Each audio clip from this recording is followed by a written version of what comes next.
악마와 인간이 분리되어 사는 세상, 사막에서 길을 잃은 작은 소년이 나타난다. 그의 이름은 모리, 아무도 이해하지 못하는 미스터리를 품고 있다. 심술궂은 악마가 그를 발견하면서 둘은 예상치 못한 여정을 시작한다. 마법의 도시, 위험, 그리고 발견 속에서 모든 것을 바꿀 수 있는 우정이 싹튼다. 하지만 대체 작은 모리는 누구이며 왜 모두가 그를 찾는 것일까? 우리의 이야기는 어둡고 버려진 건물에서 시작된다. 한 무리의 군인들이 조심스럽게 전진한다. 분대장이 스캐너를 작동시키자 붉은 빛이 지역을 탐색한다. 그 순간 한 군인이 목표물이 여기 있다고 소리치고 팀은 신속하게 전진한다. 손전등 불빛이 구석에 몰린 아이를 비춘다. 아이는 야생적이고 겁에 질려 보였지만 갑자기 빠른 속도로 분대에게서 벗어나려 뛰쳐나간다. 그러자 분대장은 도망치는 목표물을 잡기 위해 장치를 던지라고 명령한다. 장면은 갑자기 한 방으로 바뀌고 한 소년이 깜짝 놀라 벌떡 일어나며 잠에서 깬다. 그는 침대에 앉아있고 이야기는 강한 햇빛 때문에 잠에서 깼다고 설명한다. 이곳은 아이들을 위한 특별보호구역인 고아원인 것 같지만 그가 침대에서 내려서자 흉터로 가득한 발이 힘든 과거를 드러낸다. 이야기는 이 장소가 서투르게 걷는 소년에게 낯설었다고 설명한다. 결국 이제 그에게는 평평한 바닥, 깨끗한 옷, 그리고 식탁에 차려진 음식까지 있었다. 소년은 다른 아이들이 나타나기 전까지 대부분의 시간을 언덕 위에서 혼자 보냈다. 그들은 소년에게 같이 놀자고 하지만 소년은 그 생각에 완전히 겁을 먹는다. 갑자기 그는 동물처럼 땅에 몸을 던지고 온몸에 털이 곤두선다. 이 기이한 반응에 다른 아이들은 비명을 지르며 도망가고 그를 완전히 무서워한다. 소년은 땅에 그대로 있다가 나비가 머리에 앉자 혼란스러워한다. 그 순간 그는 뒤로 몸을 던져 풀밭에 눕고 조금 더 편안해 보인다. 창문에서 휠체어를 탄 한 여인이 멀리서 모든 장면을 지켜보고 있었다. 그녀가 말을 못하냐고 묻자 관리인은 그저 배우지 못했을 뿐이라고 말한다. 여인은 구조팀이 그가 동물들과 함께 자랐다고 믿는다고 계속 설명한다. 젊은 관리인이 그를 모글리에 비유하자 다른 여인은 그 이름을 듣고 혼란스러워한다.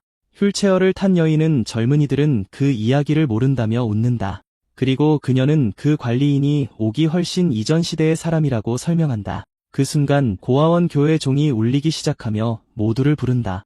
아이들은 모두 모이라고 부르는 관리인에게 신나게 달려간다. 소년은 한 남자아이가 밀랍으로 봉인된 편지를 받는 것을 호기심 어린 눈으로 지켜본다. 그가 생각에 잠겨있을 때 한 목소리가 남자아이가 들고 있는 것이 편지라고 설명해준다. 빨간 머리의 작은 소년은 후원자에게서 온 것이고 가끔 선물도 온다고 덧붙인다. 그리고 그녀는 소년을 똑바로 쳐다보며 후원자가 없냐고 묻는다. 소년은 그의 손을 잡아 끌며 후원자는 그를 돌봐주는 어른이라고 설명한다. 하지만 소년은 어른들은 나쁘다며 동의하지 않자 그녀는 타협안을 제시한다. 그녀는 매튜가 받은 선물에 대해 너무 자랑해서 때리고 싶었다고 말한다. 소년은 또한 릴리가 후원자에게서 받은 촌스러운 드레스에 대해 불평하고 조가 후원자와 이야기했다며 그 상황이 역겹다고 말한다. 그러자 소년이 그녀에 대해 묻지만 소년은 엄마가 데리러 올 것이기 때문에 필요 없다고 말한다. 그녀는 백밤을 자고 나면 엄마가 오겠다고 한 약속을 기억한다. 소년은 혼란스러워하지만 그녀는 백밤은 눈 깜짝할 사이에 지나간다고 설명한다. 그녀는 엄마가 빨리 왔으면 좋겠다고 말한다. 그는 생각에 잠긴 채 약간 희망적인 표정으로 옆을 쳐다본다. 그날 밤 소년은 고아원 자기 방 창문에서 별이 총총한 하늘을 바라본다. 이야기는 아이가 무언가 특별한 것을 본 것처럼 눈을 깜빡였다고 말한다. 장면은 교실로 바뀌고 선생님은 그들이 우주에서 왔다고 말한다. 그녀는 인형 2개를 들고 그렇게 해서 모두가 친구가 되었다고 설명한다. 하지만 안경 쓴 소년이 수업을 방해하며 이것은 거짓말이라고 확신에 차서 말한다. 한 소녀가 왜 선생님이 거짓말을 하냐고 묻자 그는 그들이 자신들을 그저 아이들이라고 생각하기 때문이라고 말한다. 그러자 소녀는 자신이 진실을 말하고 있다는 것을 증명하기 위해 낡고 두꺼운 책을 펼친다. 놀란 다른 아이들이 그 책을 어디서 구했냐고 묻자 그는 원장실에서 가져왔다고 밝힌다. 그는 오래전에 외계인이 지구에 왔다고 설명하며 읽기 시작한다. 이야기는 도시 건물 위로 나타나는 거대하고 다채로운 외계인들을 보여준다. 뉴스가 퍼지면서 그들의 도착으로 인한 사람들의 혼란과 공포를 보여준다. 인류는 HAK라는 초강력 무기로 싸웠지만 무언가 잘못되었다. 외계인은 그저 포털을 열어 무기를 먹어버렸고 인류는 항복할 수밖에 없었다. 현재로 돌아와 종이 울리고 관리인이 아이들의 이름을 부르기 시작한다. 그녀가 모리를 부르자 우리의 주인공은 아무것도 이해하지 못하고 혼란스러워한다. 관리인은 미소를 지으며 모리에게 다가가 그에게 온 편지가 있다고 말한다. 소녀는 가운데에 붉은 밀랍봉인이 있는 봉투를 받는다. 여인은 이제 그에게도 후원자가 생겼다며 기쁘지 않냐고 묻는다. 그는 복도에 서 있는 빨간 머리 소녀를 발견하는데 그녀는 매우 속상해 보인다. 가까이 다가가자 그는 그녀의 얼굴이 눈물로 가득한 것을 보는데 그녀가 울고 있었기 때문이다. 갑자기 덮여있는 테이블에서 나는 이상한 소리가 그들의 주의를 끈다. 소녀는 여전히 울면서 그에게 저리 가라고 말한다. 그는 거기서 무엇이 나올지 매우 두려워하며 테이블 주위를 빙빙 돌기 시작한다. 소녀는 친구의 이상한 반응에 혼란스러워하며 구석에 웅크리고 있다. 바닥에서 그는 한이 빼어 문 쿠키와 나뭇가지, 꽃들을 발견한다. 모리는 괴물의 은신처라고 생각한 것을 조사하며 그 물건들을 향해 기어간다. 그러자 소녀는 그 모든 것이 자신이 소중히 여겨 거기에 보관해 둔 것들이라고 설명한다. 그녀는 역겨운 표정으로 투덜거리며 바닥에서 쿠키를 집어든다. 소녀는 백밤이 이미 지났고 엄마가 거짓말을 했다고 밝힌다. 소녀는 이제 세상에 완전히 혼자라며 운다. 그녀의 슬픔을 보고 모리는 어색한 몸짓으로 소녀 옆에 앉는다. 조금씩 그녀는 진정되고 심지어 그에게 작은 미소를 짓기도 한다. 소년이 쿠키를 건네자 그녀는 정말 그걸 먹어도 되냐고 묻는다. 그녀가 음식을 그의 입 가까이 가져가자 그는 군침을 흘리기 시작한다. 햇빛이 그들의 은신처를 비추며 분위기를 조금 더 행복하게 만든다. 그녀는 그가 그를 잊지 못한다는 것을 알아차리고 도와주기 위해 그의 손에서 편지를 가져간다. 하지만 편지를 열어보니 안녕이라는 단 한 단어만 쓰여 있었다. 격분한 그녀는 봉투를 흔들며 이게 전부냐고 묻고 무언가가 떨어진다. 바닥에 떨어진 것은 수정처럼 생긴 아름답고 밝은 파란색 꽃이다. 모리는 그 신비한 꽃의 아름다움에 완전히 매혹된다. 나중에 그는 꽃을 침대로 가져가 베개 옆에 둔다. 그 순간 그는 파란 꽃에 둘러싸인 아기인 자신의 모습을 보는 이상한 꿈을 꾼다. 방으로 돌아오자 모리가 평화롭게 자는 동안 파란 불빛이 빛난다. 고아원에서 시간이 흐르고 교회종이 울리며 새로운 날을 알린다. 그렇게 모리는 계속해서 편지와 선물을 받고 모두가 그를 매우 운이 좋다고 생각한다. 그는 이미 너무 많은 선물을 쌓아두어 다른 아이들은 그 양에 감탄한다. 그의 친구는 편지에 대해 불평하지만 다른 아이들은 크레용과 말하는 인형에 기뻐한다. 아이들은 후원자가 어떤 사람인지 왜 그렇게 친절한지 궁금해한다. 한 남자아이가 어른들은 죄책감을 느낄 때 친절해진다고 말하자 모리는 혼란스러워한다. 아무것도 이해하지 못한 모리는 크레용을 먹으려 하고 그의 친구는 당장 멈추라고 소리친다. 그녀는 그를 바보라고 부르며 그림 그리는데 쓰는 것이라고 설명하며 올바른 방법을 보여준다. 종이에 칠해진 색을 보고 모리는 마치 새로운 세상을 발견한 것처럼 충격을 받는다. 장면이 바뀌고 원장님은 화창한 날 아이들을 초대해 빨래를 돕게 한다. 그는 뒷마당에서의 재미있는 일을 위해 그들을 부른 것이 원장님이었다고 설명한다. 아이들은 큰 열의를 보이며 바지를 걷어 올리고 빨래가 든 양동이 안으로 들어간다. 한 남자아이는 발가락이 모두 쭈글쭈글해진 것을 보고 놀라지만 모리의 친구는 그것이 재미없다며 대단하다고 생각하는 다른 아이들을 바보라고 부른다. 하지만 모리는 무척 즐거워하는 것 같다. 물속에서 발을 구르고 비눗방울을 만들며 모리는 물속에서 아주 재미있어하고 소녀는 대단하다고 말한다. 그녀는 그에게 너무 세게 밟지 말라고 경고하는데 한 목소리가 그녀의 이름 디나를 부른다. 혼란스러워하며 그녀는 멀리 바라보다가 누군가를 보고 로디나라는 이름을 외치며 달려간다. 그녀의 얼굴은 기쁨과 감격으로 가득 차고 입이 귀에 걸릴 듯한 미소를 짓는다. 서둘러 떠나려다 소녀는 실수로 물통을 엎지른다. 그녀는 엄마의 품으로 달려가 행복에 겨워 소리치며 엄마를 꽉 껴안는다. 엄마는 그녀를 꽉 안아주고 다른 아이들은 멀리서 그 장면을 지켜본다. 모리는 혼란스럽고 약간 슬픈 표정으로 가만히 서 있다. 그는 두 사람이 함께 푸른 들판을 가로질러 떠나는 것을 지켜본다. 장면이 바뀌고 밤이 되자 소녀는 잘 지내라며 작별 인사를 한다. 가방을 다 싼 그녀는 그에게 아프지 않도록 빨리 먹지 말라고 조언한다. 그리고 그녀는 자기 가방과 신발을 주겠다며 모든 것을 그에게 주겠다고 말한다. 소년이 신발을 보자 그녀는 더 이상 맨발로 걷지 않도록 신으라고 말한다. 갑자기 소녀는 온 힘을 다해 그를 껴안고 그의 이름을 외치며 아주 가까이에서 그의 귀에 행복해야 한다고 속삭인다. 그날 밤 모리는 친구의 작별 포옹을 기억하며 미소를 지으며 잠이 든다. 그는 그녀가 엄마와 함께 언덕 너머로 행복하게 떠나는 장면을 회상한다. 그 순간 모든 고아원 아이들은 떠나는 소녀에게 손을 흔들며 작별 인사를 했다. 이야기는 소년이 다시 늘 앉던 언덕에 혼자 앉아있는 모습을 보여준다. 하지만 친구가 없어도 이야기는 그가 외로움을 느끼지 않았다고 설명한다. 왜냐하면 후원자에게서 온 편지와 선물들이 항상 그의 곁에 있었기 때문이다. 망토는 따뜻했고 크레용과 말하는 인형은 아주 재미있었으며 다정한 편지에서는 언제나 향기로운 들꽃 향기가 났다. 그 외에도 그가 받는 간단한 메시지와 함께 항상 밝은 파란색 꽃이 함께 왔다. 그 모든 것을 보며 모리는 누가 그렇게 많은 선물을 보냈는지 생각에 잠겨 수평선을 바라보았다. 그는 후원자가 무언가에 대해 죄책감을 느끼는지에 대한 친구들의 질문을 기억하고 또한 마침내 엄마를 찾았을 때 친구의 기쁨을 떠올린다. 그의 눈에 빛이 번쩍이며 마치 좋은 생각이 떠오른 듯하다. 이야기는 아이가 이 신비한 사람이 특별한 사람일 수 있는지 궁금해했다고 말한다. 그때 그는 후원자가 자신의 엄마일 수도 있는지 자문했다.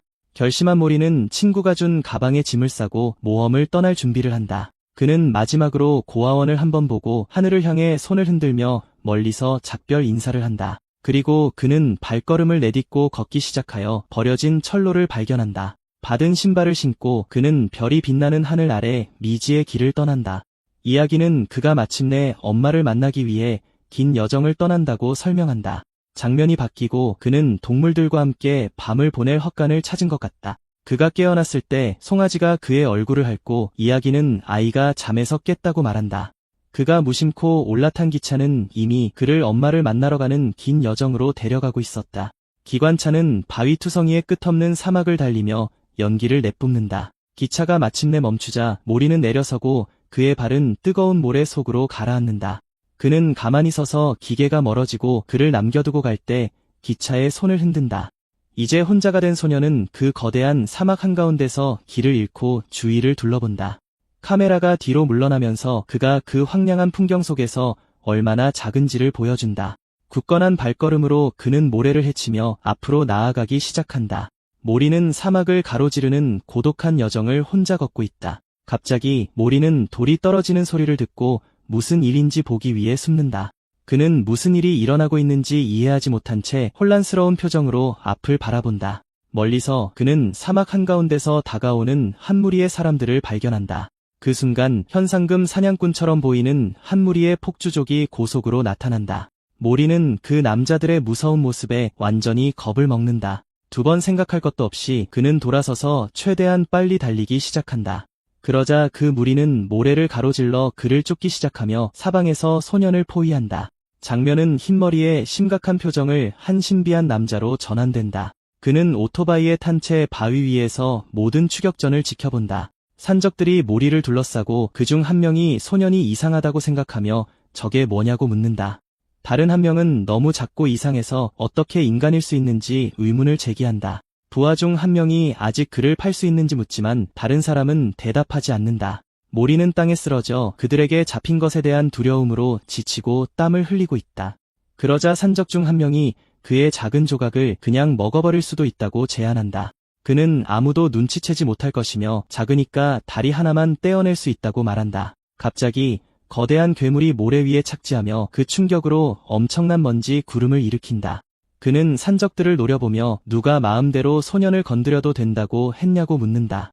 부하 중 한 명은 겁에 질려 두목에게 더듬거리며 사과한다. 두목은 그 정도 크기는 간식거리도 안 된다고 투덜거리지만 그때 무언가를 알아챈다. 모리는 무슨 일이 일어나고 있는지 이해하지 못한 채 그저 모든 혼란을 지켜보며 땅에 있다. 그 순간 녹색 에너지 폭발과 함께 총알이 산적 중 한 명을 직접 맞힌다.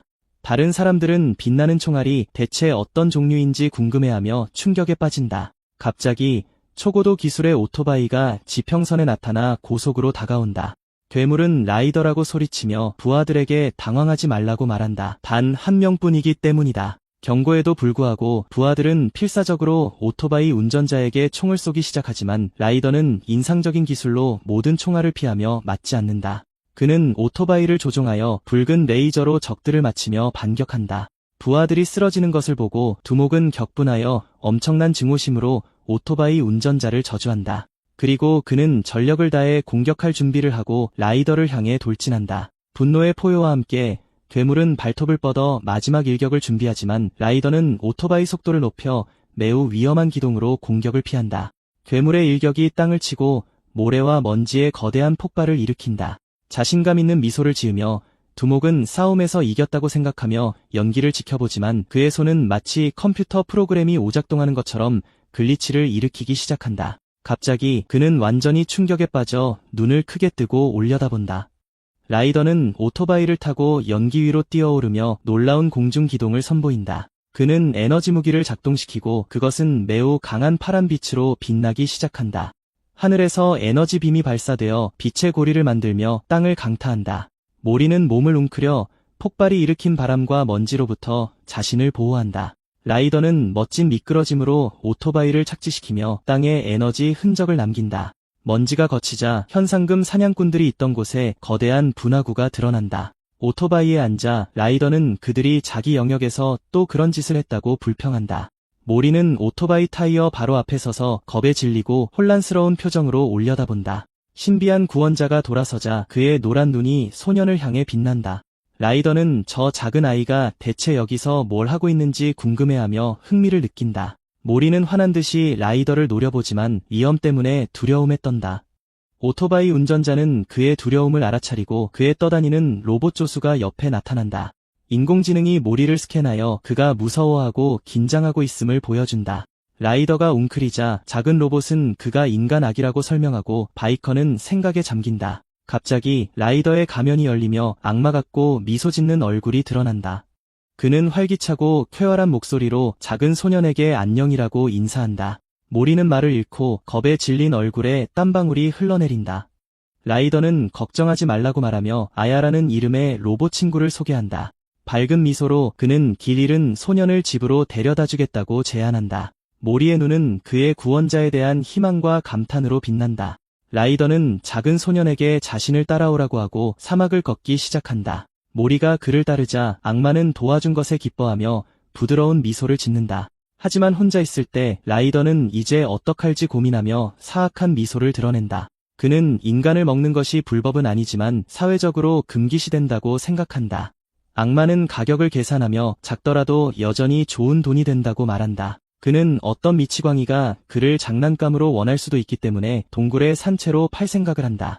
그러다가 그는 소년의 옷을 보고 경매에 내놓으면 좋은 돈을 받을 것이라고 생각한다. 하지만 모리가 그를 찌르자 라이더는 꼬마에게 조금 기다리라고 말하며 약간 짜증 섞인 목소리를 낸다. 그는 소년의 옷에 이상하고 빛나는 상징이 있다는 것을 깨닫는다. 그 상징을 알아본 악마는 순수한 공포에 질려 식은땀을 흘립니다. 그는 즉시 태도를 바꾸고 벌써 늦었다며 웃으며 말합니다. 라이더는 자신이 정말 바쁜 몸이라며 사과합니다. 이미 바이크에 올라탄 그는 모리가 혼자 돌아갈 줄 아냐고 묻고는 긍정적인 대답에 기뻐합니다. 그 말을 끝으로 악마는 소년을 뒤로 한 채 속력을 내어 지평선 너머로 사라집니다. 그는 가속하며 뒤를 돌아보고 최대한 빨리 그곳에서 달아납니다. 라이더는 식은땀을 흘리며 그게 그 상징이었고 하마터면 인생을 망칠 뻔했다고 생각합니다. 그러자 그의 로봇이 꽁무니를 빼는 거라며 놀리지만 라이더는 닥치라고 말합니다. 그는 놀라서 목이 말랐다며 헛기침을 하고 로봇은 음료를 권합니다. 악마는 병을 집어들고 고맙다고 말하며 여전히 엄청난 공포에서 회복 중입니다. 하지만 마시자마자 그는 음료에 뭔가 큰 문제가 있는 것처럼 사례가 들립니다.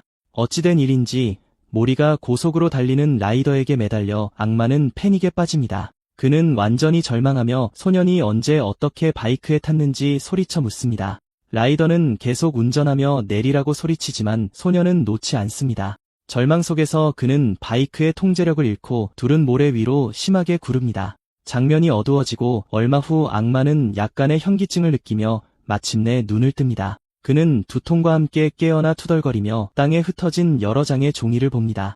혼란스러워하며 그는 소년의 망토와 가방에서 나온 다른 물건들로 자신이 덮여있는 것을 봅니다.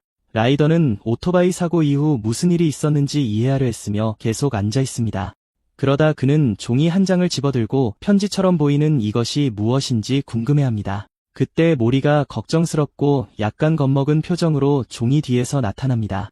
라이더는 소년이 자고 있는 줄 알았다가 깜짝 놀라 비명을 지르지만 로봇이 물건들로 그를 덮어주고 몸을 덮이기 위해 불을 피웠다고 설명합니다. 로봇은 수분 보충이 필요한 것 같다고 말하고 라이더는 물을 마시는데 동의합니다. 그러자 모리는 일어나 불 쪽으로 다시 걸어가고 악마는 그를 지켜봅니다. 그는 물을 뜨기 위해 물통을 잡고 라이더는 어색함을 느끼며 그저 그를 지켜봅니다. 하지만 모리는 돌에 걸려 넘어지면서 모든 물을 라이더의 얼굴에 쏟고 맙니다. 악마는 흠뻑 젖어 할 말을 잃고 완전히 충격받아 눈이 휘둥그레집니다. 모리는 큰 실수를 저질렀다고 생각하며 머리카락이 곤두선 채 겁에 질립니다. 그러자 그는 달려가 자기 물건들을 챙기기 시작하고 라이더는 모든 게 소년의 것이었음을 깨닫습니다. 악마의 눈이 커지고 그는 매우 심각한 표정으로 소년을 쳐다봅니다. 모리는 라이더의 반응이 두려워 떨면서 자기 물건들을 끌어안습니다. 악마는 편지의 봉인을 알아보고 그것이 자신이 두려워했던 상징임을 확신합니다. 이야기는 그것이 우주의 시작이자 끝인 7손가락 중 하나의 상징이라고 설명합니다. 그 상징의 소유자를 위협하는 것은 자신의 사망 선고서에 서명하는 것과 같습니다. 피 묻은 이미지는 동공에 그 상징이 새겨진 생물의 눈을 보여줍니다. 라이더는 곤경에 처한 것을 알기에 목에 땀을 닦으며 마른 침을 삼킵니다. 하지만 온갖 위험에도 불구하고 이야기는 라이더가 여전히 생각에 잠겨 있었다고 설명합니다. 그는 아무것도 없는 곳에서 어리숙하고 무력해 보이는 인간 소년을 바라보고 소년이 가진 대부분의 물건에 그 상징이 새겨져 있는 것을 발견합니다. 라이더는 한 달치 식량 값에 달할 정도로 비싼 종이를 떠올립니다. 그는 또한 편지의 잉크가 매우 정성스럽게 쓰인 것 같다는 것을 알아차립니다. 사악한 미소를 지으며 그는 소년을 데려다주면 큰 보상을 받을 수 있다는 것을 깨닫지만 그때 로봇이 배터리가 부족하다고 경고하자 라이더는 쉬러 가라고 말합니다. 로봇은 분해되어 무기로 돌아가고 라이더는 소년과 함께 여정을 계속합니다. 그는 손가락을 튕기며 소년에게 돌아서서 계획을 이해했는지 묻습니다. 악마는 자신 같은 구원자는 드물다며 소년이 매우 운이 좋았다고 말합니다. 그는 계속해서 자신이 이 지역을 잘 아는 유일한 사람이며 안전하게 안내할 수 있다고 말합니다. 자신의 말을 증명하기 위해 그는 근처 무덤에서 울고 있는 도마뱀들을 가리킵니다. 라이더가 목적지에 도착하면 어쩔 거라고 설명하기 시작하지만 소년은 땅에 있는 무언가에 정신이 팔려 멀어지고 악마는 혼잣말을 하게 됩니다. 짜증이 난 라이더는 자신이 말하는 동안 주의를 기울이지 않는다고 그를 꾸짖습니다. 그러자 모리는 자신이 발견한 것, 즉 막 먹으려는 거대한 파란 딱정벌레를 보여줍니다. 악마는 그 장면에 완전히 충격받고 할 말을 잃은 채 침묵합니다. 공황 상태에 빠진 그는 소년을 붙잡고 당장 벌레를 뱉으라고 소리칩니다. 라이더는 소년의 행동 때문에 절망하며 기진맥진한 채 땅에 엎드려 기어갑니다. 라이더는 모리에게 그런 것을 먹으면 즉사할 수 있다고 소리칩니다. 그는 딱정벌레를 들고 보여주며 파란 다리가 독을 나타낸다고 설명합니다. 악마는 또한 위험한 버섯과 전갈에 대해 말하며 교훈을 이어갑니다. 모래에 앉아 그는 소년이 이해했는지 묻고 모리는 그렇다고 고개를 끄덕입니다. 라이더는 이제 소년과 더는 문제가 없을 거라 생각하며 안도의 한숨을 쉬지만 바로 그 후 모리가 거대하고 작동하지 않는 보안 로봇을 만지작거리는 것을 보고 이어서 소년이 모래에서 솟아나는 거대한 식충식물을 만지려 하는 것을 봅니다. 설상가상으로 모리는 유사에 빠져 진흙으로 뒤덮일 뻔합니다. 악마는 애가 반짝반짝 깨끗한데 왜 그러냐며 속썩이지 말라고 필사적으로 소리칩니다. 지친 라이더는 땅에 몸을 던지며 대체 자기 인생에 무슨 짓을 하고 있는지 자문합니다. 나중에 그는 깨어나서 모리가 불 옆에서 매우 집중하며 그림을 그리고 있는 것을 봅니다. 라이더는 앉아서 소년이 거기서 뭘 그렇게 열심히 그리고 있는지 묻습니다. 모리는 그림을 보여주며 악마가 이해할 수 없는 것들을 옹알거립니다. 그는 상자에 쓰인 이상한 이름을 보고 모리가 이름인지 궁금해합니다. 라이더는 그림 중 하나를 집어들고 모리가 그린 저 검은 것이 무엇인지 묻습니다. 모리가 그림을 가리키자 악마는 그게 자신을 그린 것이냐고 묻습니다. 라이더는 그 그림이 자신의 초상화라는 것을 알고 충격과 불신에 휩싸입니다. 얼굴에 땀 한 방울을 흘리며 그는 종이를 들고 소년의 그림을 분석합니다. 이야기는 라이더가 그 그림을 오랫동안 쳐다봤다고 설명합니다. 결국 누군가 수고를 들여 자신을 그려준 것은 이번이 처음이었습니다. 로봇이 다시 나타나 라이더가 기분이 좋은 것 같다며 악마를 당황하게 만듭니다. 인공지능은 자신을 설명하고 모리의 관찰력에 50점을 줍니다.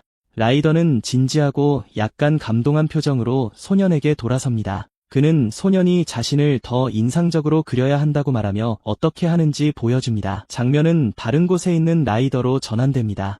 바위 위에 서서 그는 장치를 공중으로 던지며 시범을 계속합니다. 그는 저 언덕을 넘으면 여정이 거의 끝날 것이라고 말합니다. 하지만 모리는 이미 앞서 달려가고 라이더는 자기 말을 들으라고 소리칩니다.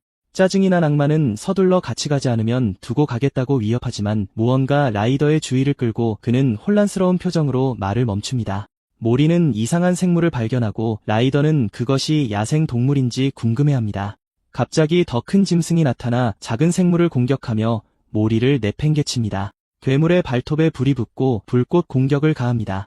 그 공격은 거대한 불의 벽을 만들어내고 이는 지역 전체로 퍼져나갑니다.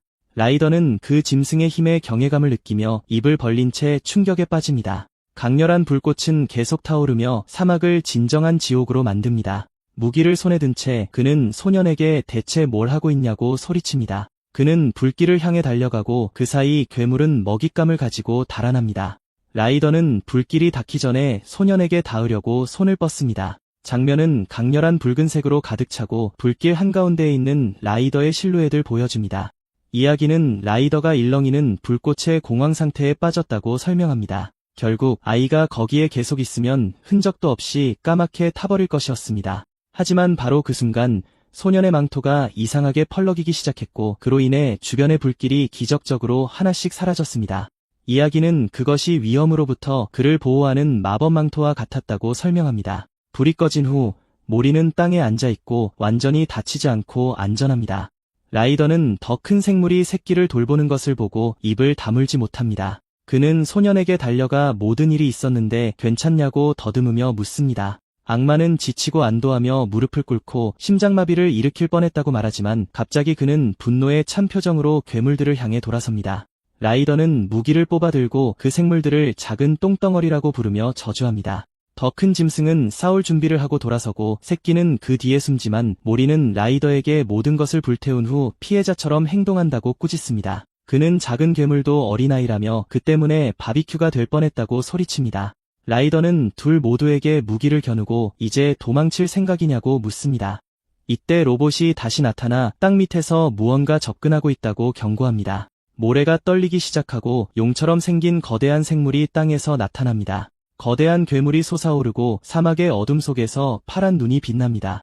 라이더는 그것이 그 종의 성체라는 것을 깨닫고 충격을 받아 욕을 합니다. 그는 싸우기 전에 모리를 뒤로 보내기로 결심하고 모리 앞에 섭니다. 로봇은 괴물이 오고 있다고 경고하고 라이더는 충격에 대비합니다. 거대한 생물은 그들 앞에 웅크리고 차분하고 온화해 보입니다. 괴물은 머리를 숙여 라이더와 다른 생물들 앞에 절합니다. 악마는 당황해서 짐승을 위협하려 하지만 로봇은 왜 소리치냐고 묻습니다. 모리는 생물 중 하나에게 다가가고 그 생물은 상황에 약간 혼란스러워 보입니다. 작은 생물은 그에게 거대한 노란 수정을 주는데 그것은 강한 빛으로 빛납니다. 소년은 가방을 열어 선물을 넣고 다른 이들은 그 장면을 지켜봅니다. 그는 깃털로 생물을 쓰다듬자 그것은 매우 행복해하며 뛰어다닙니다. 라이더는 그들이 왜 소년 주위를 맴도는지 이해하지 못하고 충격을 받습니다. 생물들은 더 큰 괴물 위로 올라타고 괴물은 다시 모래 속으로 가라앉기 시작합니다. 새끼는 큰 짐승에게 바싹 붙어 가족 옆에서 행복하고 안전해 보입니다. 라이더는 그 장면을 지켜보고 모리는 망토를 꽉 쥔 채 그에게 돌아섭니다. 악마는 오늘 거의 죽을 뻔했으며 망토 덕분에 살아남았다고 설명합니다. 그는 망토가 마법이라 불을 사라지게 하고 온도를 조절한다고 말합니다. 라이더는 모리에게 망토를 준 사람에게 감사해야 한다고 조언하고 소년은 동의합니다. 라이더는 귀엽고 빛나는 생물들에게 둘러싸여 있다는 것을 믿을 수 없다며 투덜거립니다. 나중에 그는 불 옆에 누워 쉬고 모리는 깨어 있습니다. 소년은 생각에 잠긴 듯 약간 걱정스러운 표정으로 잠든 악마를 쳐다봅니다. 라이더는 로봇을 불러 인간에 대한 데이터를 보여달라고 요청합니다. 인공지능은 홀로그램 화면을 투사하여 모든 정보를 불러옵니다. 로봇은 인간의 생명주기와 DNA 구조를 포함한 데이터를 보여줍니다. 라이더는 데이터를 보고 동의하며 그 종에 대해 좀 더 이해하는 것 같습니다. 그는 인간이 번식한다면 이 아이에게도 어머니가 있을 것이라고 결론 내립니다. 이야기는 지구의 주인들이 자리를 비운 사이 인간이 나타났으며 그들은 다른 인간을 포함한 모든 것이 자신들의 것이라고 믿고 싶어 했다고 설명합니다. 라이더는 일이 이 지경에 이른 것을 보니 강자들은 신경 쓰지 않는다고 생각합니다. 그는 인간의 잔인함에 대해 생각하며 짜증난 표정으로 옆으로 돌아눕습니다. 한편 모리는 이미 깊이 잠들어 있습니다. 따뜻하고 마법 같은 망토를 덮고 악마는 더 가까이 다가가 소년이 자는 것을 지켜봅니다. 더 부드러운 표정으로 그는 손을 뻗어 모리의 작은 손을 잡습니다. 예상치 못한 애정의 제스처로 소년의 작은 손이 악마의 손가락을 꽉 쥐어 두 사람 사이에 유대감을 형성합니다. 장면은 마치 아버지와 아들처럼 불 옆에서 함께 자는 두 사람을 보여줍니다. 라이더는 깨어나 생각에 잠긴 단호한 표정으로 모리가 자는 것을 지켜봅니다. 자는 동안 소년은 몸을 돌려 악마의 팔에 파고들어 그를 놀라게 합니다. 그는 결심을 한 듯 얼굴에 미소를 띠고 다시 눕습니다. 장면이 바뀌고 한 목소리가 그를 찾을 것이라고 말합니다. 라이더와 그의 로봇이 모리가 자는 것을 지켜보고 그 목소리는 의심의 여지 없이 그럴 것이라고 확인합니다. 장면이 다시 바뀌고 모리는 무성하고 평화로운 푸른 들판에 누워 깨어납니다. 그는 갑작스러운 풍경 변화에 혼란스러워하며 풀밭에 앉아 주위를 둘러봅니다. 소년은 하늘을 보고 그 다음 들판을 보며 자신이 어디에 오게 되었는지 이해하려 했습니다. 갑자기 그는 멀리서 무언가 다가오는 것을 보고 눈을 크게 뜹니다. 카메라는 잠이 덜 깨고 너무 많이 자서 얼굴이 찌푸려진 모리에게 초점을 맞춥니다. 라이더는 사막을 가로질러 오토바이를 타면서 그를 안고 잠에서 깼는지 묻습니다. 그는 앞을 가리키며 소년에게 다가오는 것을 보라고 말합니다. 장면은 장엄한 바위 협곡으로 둘러싸인 거대한 도시를 드러냅니다. 도착하자마자 모리는 음식과 도시의 활기에 감명받습니다. 그곳은 협곡 한가운데에 지어졌으며 다리가 절벽들을 연결합니다. 갑자기 한 무리의 악마들이 소년을 둘러싸고 그가 가장 귀엽다고 말합니다. 그들은 자신들을 소개하고 꼬마가 어떻게 지내는지 물으며 모두 그에게 매료됩니다. 모리는 당황하고 악마들은 그가 얼마나 작고 사랑스러운지에 대해 이야기합니다. 라이더는 그를 들어 올리고 그들에게 비켜나라고 소리치며 비싼 대가를 치를 것이라고 말합니다. 그는 모리가 예상보다 더 눈에 띈다고 투덜거리고 로봇도 동의합니다. 그들은 일종의 술집으로 들어가고 라이더는 소년을 팔에 안고 그곳을 걸어갑니다.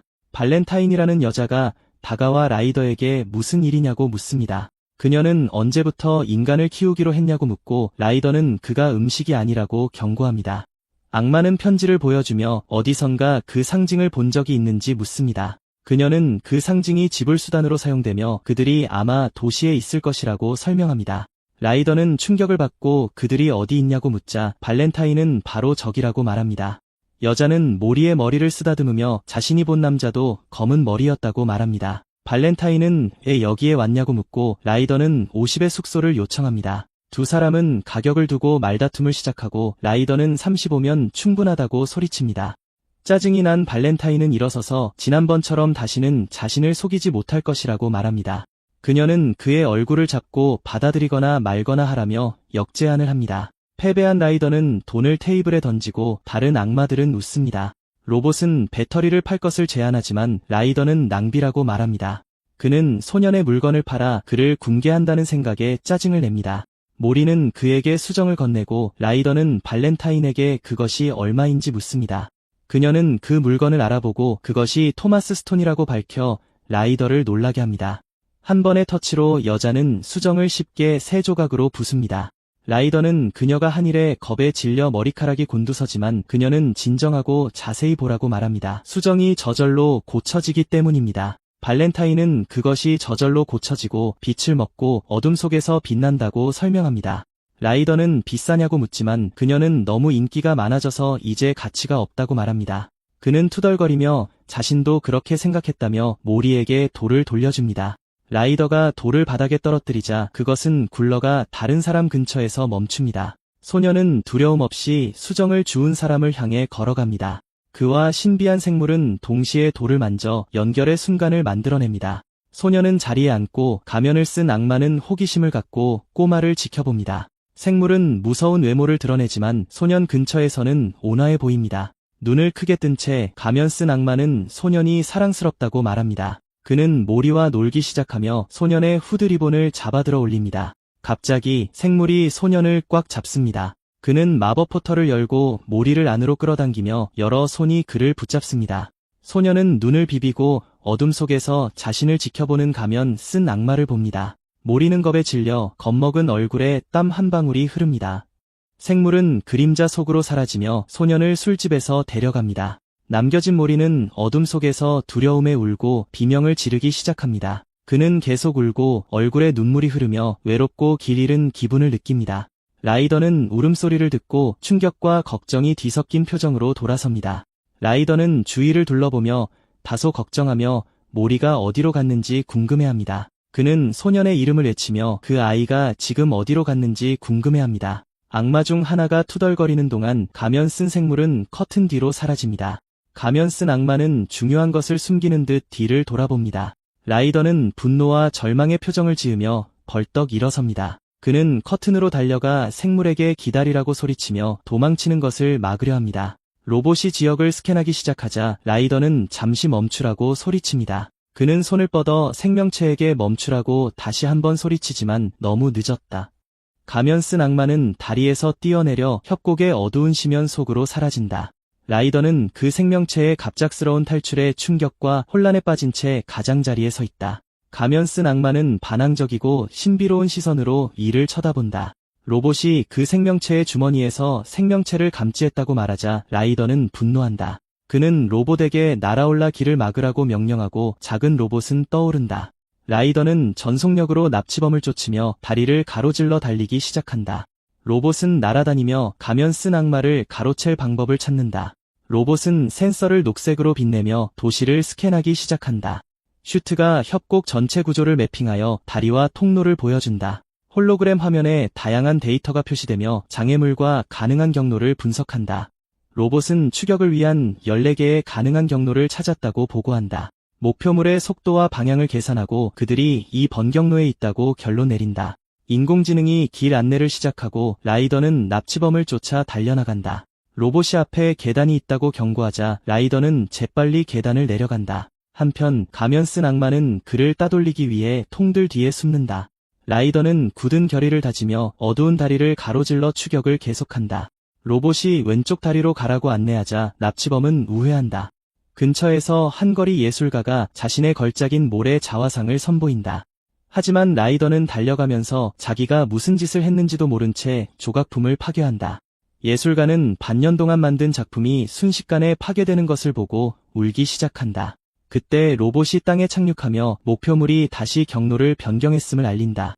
로봇이 10일 번경로로 바꿨다고 경고하자 라이더는 다른 길로 뛰어든다. 가면 쓴 악마는 라이더가 여전히 뒤쫓고 있는지 확인하기 위해 뒤를 돌아보며 달린다. 가방 안에 있는 모리는 그곳에서 벗어나려고 발버둥치며 두려움에 떤다. 로봇이 목적지에 가까워지고 있다고 경고하자 라이더는 속도를 높인다. 그는 뒤편에 황금빛이 나는 포털처럼 보이는 곳에 도착한다. 라이더는 협곡길을 이용해 지름길로 가려고 다른 바위로 뛰어들지만 막다른 길에 다다르자 로봇이 진심인지 의심한다. 그러자 인공지능이 지도에 목표물을 표시하며 지금이라고 소리친다. 라이더는 절벽에서 몸을 던져 갈고리를 이용해 반대편으로 건너간다. 그는 땅에 세게 착지하고 몇 번 구른 후에야 겨우 일어선다.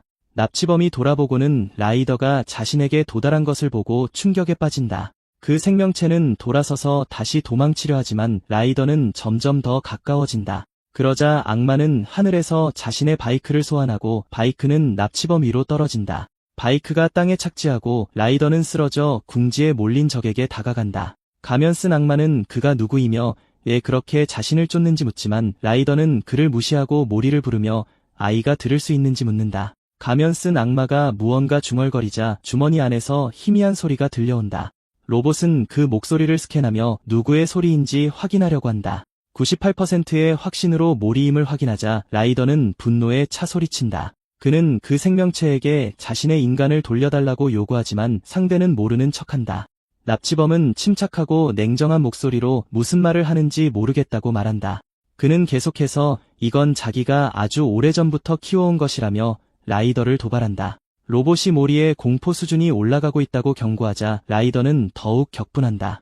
그는 총을 겨누고 그 생명체에게 헛소리 그만하고 아이를 거기서 꺼내라고 명령한다. 하지만 가면 쓴 악마는 간단하고 단호하게 거절한다. 그는 아이가 아주 귀여워서 자기가 키울 것이라고 말한다. 그 생명체는 아이가 너무 귀여워서 놓아줄 수 없기 때문에 자기가 키울 것이라고 반복한다. 납치범은 라이더를 알아보고 그를 미친놈이라 부르며 도발한다. 그는 라이더가 불법적인 자식을 둔 악명 높은 무법자라고 계속해서 말한다. 그러자 라이더는 자신처럼 위험한 자가 어떻게 인간을 키울 수 있냐고 묻지만 가면 쓴 악마는 자신보다 훨씬 더 큰 사랑으로 키울 수 있다고 대답한다. 가면 쓴 악마는 라이더도 아이를 좋아해서 원하는 것이라고 말한다. 그는 라이더에게 도전하며 몰이 자신에게 누구와 함께 있고 싶은지 물어보자고 제안한다. 그 생명체는 잠시 침묵하며 텅 빈 눈으로 악마를 응시하지만 그는 그 상황에서 아이의 의견은 중요하지 않다며 화제를 피한다. 그러자 라이더는 싸울 준비를 하고 로봇은 강력한 무기로 변신한다. 납치범은 도시에서 총을 쏘면 수백 명단에 오를 것이라고 경고하지만 라이더는 신경 쓰지 않고 모리의 울음소리가 어둠 속에 울려 퍼져 그를 절망하게 만든다. 이야기는 아이가 겁에 질려 그 어두운 곳에서 빠져나갈 길이 보이지 않았음을 보여준다. 갑자기 한 목소리가 그에게 말을 걸었고 그것은 그의 엄마가 준 인형이었다. 그러자 가면 쓴 악마는 자신이 관대하게 양보하겠다며 제안을 한다. 그는 머리는 자기가 갖고 라이더는 아이의 몸을 가지라고 제안한다. 로봇 화면에는 남은 에너지가 63%로 한 발을 쏘기에 충분하다고 표시된다. 라이더는 한 방에 적의 머리를 날려버릴 힘이 있다고 생각하지만 근육 주머니의 압축이 아이를 짓누를 수 있어 망설인다. 그는 납치범을 쏘기 전에 모리를 그곳에서 꺼낼 수 있었으면 하고 바라며 짜증을 낸다. 납치범은 라이더의 침묵에 짜증을 내며 감히 자신을 그렇게 무시하냐고 말한다. 그는 갑자기 망토 안에서 이상한 것이 움직이는 것을 느끼고 깜짝 놀란다. 가면 쓴 악마는 안에서 무슨 일이 일어나는지 이해하지 못한 채 고통스럽게 신음한다. 그가 필사적으로 비명을 지르자 모리가 주머니에서 나오며 뒤에 액체 웅덩이를 남긴다. 라이더가 미소 짓자 모리는 납치범의 손에서 도망쳐 그를 향해 달려간다. 그 생명체는 역겹다고 소리치며 그 상황의 분노와 혐오감으로 몸을 떤다. 그는 분노하며 아이가 감히 자기 주머니 안에서 그런 짓을 했냐고 소리친다. 장면은 납치범의 분노를 알지 못한 채 계속 도망치는 모리에게 초점을 맞춘다. 눈 깜짝할 사이에 라이더는 에너지탄을 발사하여 적의 팔을 찢어버린다. 가면 쓴 악마는 팔과 보석을 잃은 것을 한탄하며 고통스럽게 비명을 지른다. 라이더는 다가가서 그를 쳐다보며 자신이 할 말을 잘 들으라고 말한다. 모리를 품에 안고 그는 적에게 다시는 아이를 건드리지 말라고 위협한다. 그는 위협을 계속하며 말을 듣지 않으면 뱀처럼 기게 만들 것이라고 말한다. 라이더는 총소리가 너무 커서 이목을 끌었다는 것을 깨닫고 투덜거린다. 그는 로봇을 부르고 그곳에서 탈출하기 위해 바이크가 다시 조립된다. 라이더는 모리를 들어 올려 아이의 옷이 깨끗한지 확인한다. 문제가 해결되자 그들은 바이크를 타고 사막을 질주한다. 악마는 안도의 한숨을 내쉬고 모리는 혼란스러운 표정으로 그를 쳐다본다. 갑자기 라이더는 일어난 일에 기뻐하며 큰 소리로 웃기 시작한다. 그는 적이 얼마나 역겨워하고 짜증냈는지를 비웃으며 납치범을 조롱한다. 로봇은 그 전술을 칭찬하며 정말 기발한 탈출 방법이었다고 말한다. 그러자 라이더는 모리를 껴안고 정말 잘했다며 칭찬한다. 그는 아이가 매우 자랑스럽다고 말하고 모리의 눈은 기쁨으로 빛난다. 아이는 장엄하고 승리감에 찬 기분으로 라이더의 어깨 위로 올라탄다. 로봇이 어느 방향으로 가야 하는지 묻자 라이더는 가장 빠른 길이라고 말한다. 모리를 어깨에 태우고 그는 고래 요람으로 간다고 발표한다. 하지만 아이가 그의 머리 위로 올라가기 시작하자 라이더는 내려오라고 소리친다. 그들은 안개가 자욱한 곳에 도착하여 바이크에서 내려 걸어서 계속간다. 모리는 언덕에 올라 새로운 환경에 호기심을 느끼며 주위를 둘러본다. 갑자기 아이는 눈앞에 보이는 것에 놀라 입을 크게 벌린다. 장면은 산악 풍경을 보여주며 두 사람은 새로운 영역을 탐험한다. 그들은 숲, 폐허, 사막을 여행하며 함께 많은 모험을 겪는다. 밤에는 캠프를 하고 불 위에서 요리하며 평화로운 순간을 나눈다. 다른 곳에서는 촉수처럼 생긴 나뭇가지가 있는 불길한 숲을 발견한다. 어두운 동굴에서 라이더는 기절하고 모리는 강한 빛에 겁을 먹는다. 로봇은 그 이상한 생명체가 강한 빛을 두려워한다는 데이터를 저장한다. 그들은 벽에 전쟁 반대라는 문구가 쓰인 동굴에 도착한다. 라이더는 임시방편으로 만든 방패를 집어들고 두 사람은 다음에 올 일에 대비한다. 그들은 지하강을 항해하는데 모리는 뗏목 위에 있고 라이더는 그 옆에서 수영한다. 어두운 동굴에 도착하자 어둠 속에서 여러 개의 붉은 눈이 지켜보고 있는 것을 본다. 갑자기 날아다니는 생물대가 공격하고 라이더는 자신을 보호하려고 한다. 모리는 로봇을 분해하여 강렬한 빛을 내는 녹색 조각을 꺼낸다. 그는 마치 전쟁 페인트처럼 그 조각을 라이더의 얼굴에 문지른다. 여정은 계속되고 그들의 바이크는 달빛 아래 푸른 들판 위를 날아간다. 모리는 자신이 겪었던 모든 것을 회상하며 생각에 잠긴 표정으로 달을 바라본다. 장면은 별이 빛나는 하늘과 거대한 하늘을 나는 고래떼를 보여준다. 고래 한 마리가 그들의 바이크 위를 날아가며 마법 같은 장면을 연출한다. 모리는 그 날아다니는 생명체들의 아름다움에 감탄하며 손을 뻗는다. 라이더는 그 장관에 대한 아이의 기쁨을 보고 행복하게 미소 짓는다. 그는 자동 조종 장치를 활성화하고 모리가 더 잘 볼 수 있도록 공중으로 들어올린다.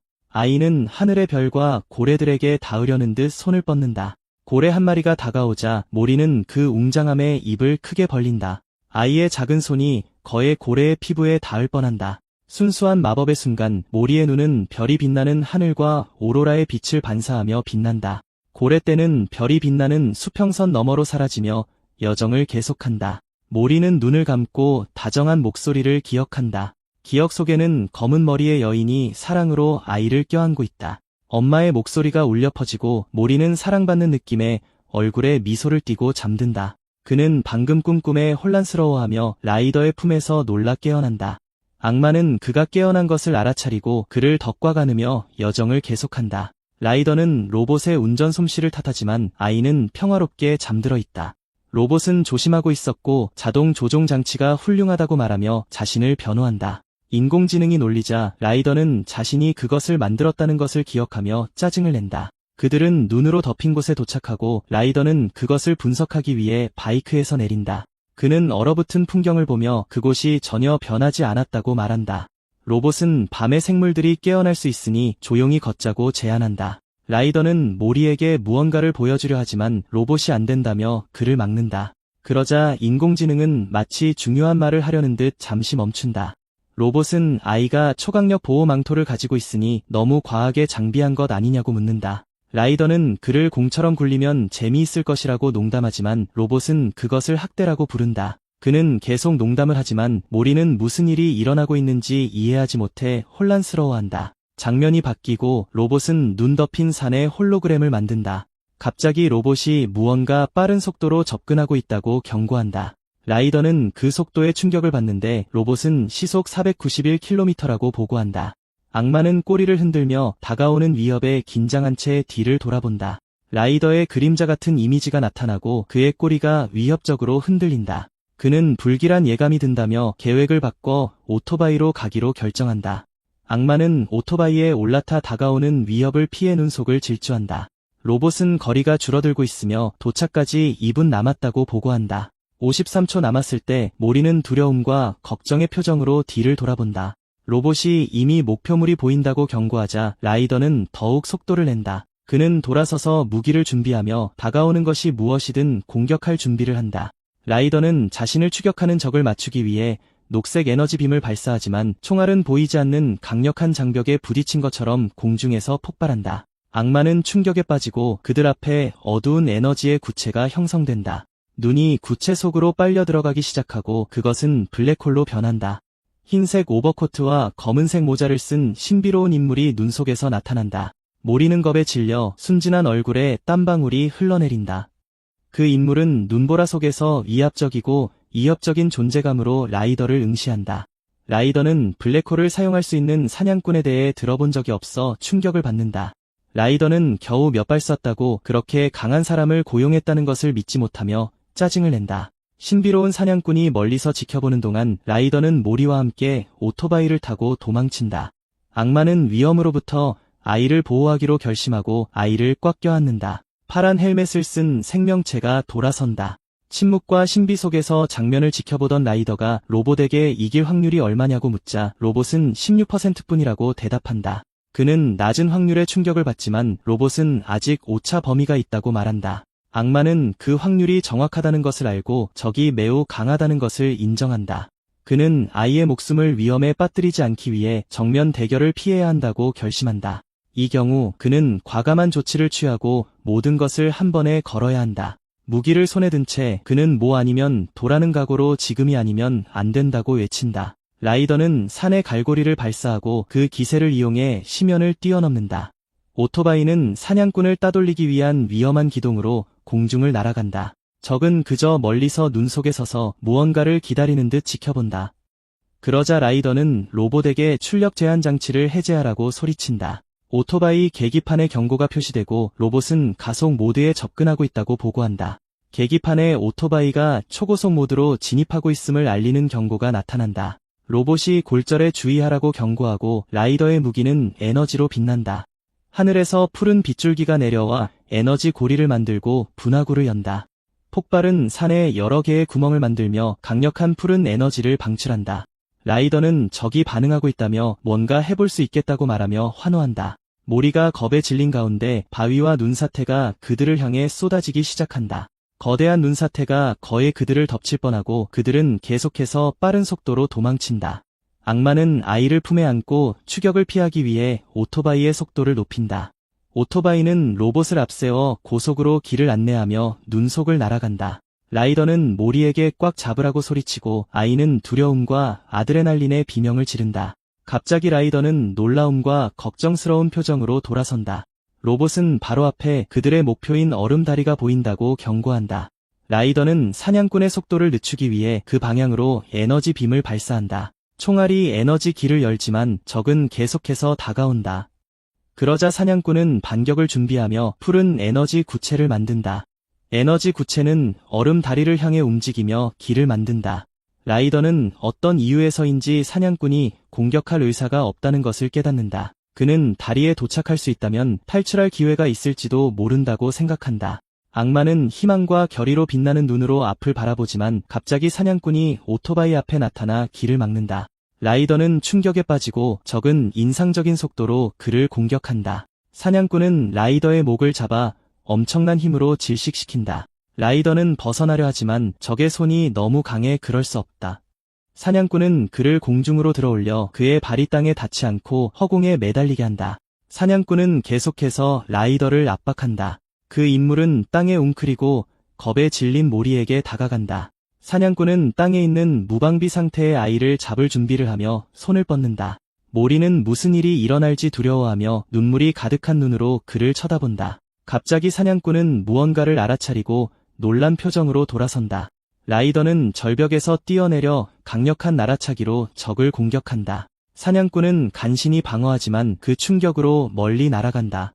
라이더는 땅에 쓰러지지만 부상에도 불구하고 어떤 대가를 치르더라도 아이를 보호하기로 결심한다. 그는 반항적인 표정으로 적을 쳐다보며 그곳을 모르냐고 묻는다. 장면은 부서진 얼음 다리를 보여주며 두 사람은 반대편에서 서로를 응시한다. 사냥꾼은 부상당한 악마와 계속 싸울 준비를 하며 전진한다. 갑자기 거대한 나는 고래가 눈 속에서 나타난다. 사냥꾼은 라이더를 고래 쪽으로 던져 악마를 미끼로 사용한다. 로봇은 오토바이를 회수 중이라고 경고하고 사냥꾼은 그 광경을 지켜본다. 그 생물은 실망한 듯 고개를 젓는다.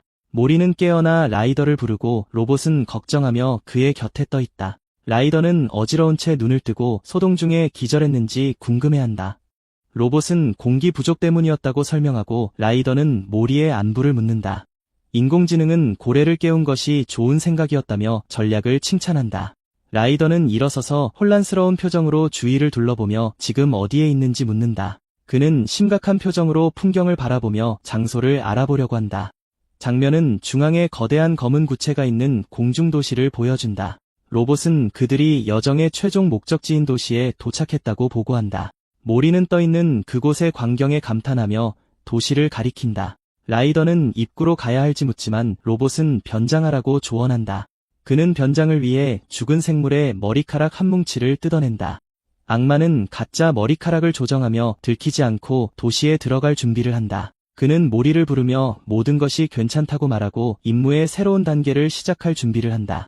하지만 모리는 라이더가 왜 그 이상한 머리카락을 쓰고 있는지 이해하지 못해 혼란스러워한다. 라이더는 소년이 왜 그렇게 행동하는지 이해하지 못해 혼란스러워한다. 모리는 원을 그리며 달리기 시작하고 라이더는 갑자기 왜 그러는지 묻는다. 그는 소년을 들어 올리고 자신 라이더라고 소리치지만 모리는 여전히 무서워한다. 로봇은 머리카락 때문에 그를 알아보지 못한다고 설명하고 라이더는 짜증을 낸다. 그러자 인공지능은 그 예상치 못한 문제에 대한 해결책을 제안한다. 로봇은 소년의 머리 위에 자리를 잡고 둘은 망토 아래에 숨는다. 라이더는 모리를 어깨에 태우고 셋은 기괴한 형상이 된다. 그들은 거대한 복도를 걸어가고 로봇은 둘이 시끄럽다고 불평한다. 끝에 다다르자 접수처가 나오고 목소리가 인사를 건넨다. 몸이 없는 생물이 그들을 환영하며 무엇을 도와줄지 묻는다. 로봇은 그들이 상징의 주인인 패치를 찾으러 왔다고 보고한다. 라이더는 편지를 꺼내기 위해 소년의 주머니에 손을 넣자 그는 고통스러워 신음한다. 그러자 로봇이 봉인이 찍힌 봉투를 건네며 허가를 받았음을 증명한다. 접수원은 홀로그램을 만들고 그들이 찾고 있는 상징이 어느 것인지 묻는다. 라이더는 그 휘장을 열어 멤버가 사용할 수 있다는 것을 몰랐기에 충격을 받는다. 로봇은 어느 것을 선택해야 할지 몰라 어디로 가야 할지 고민한다.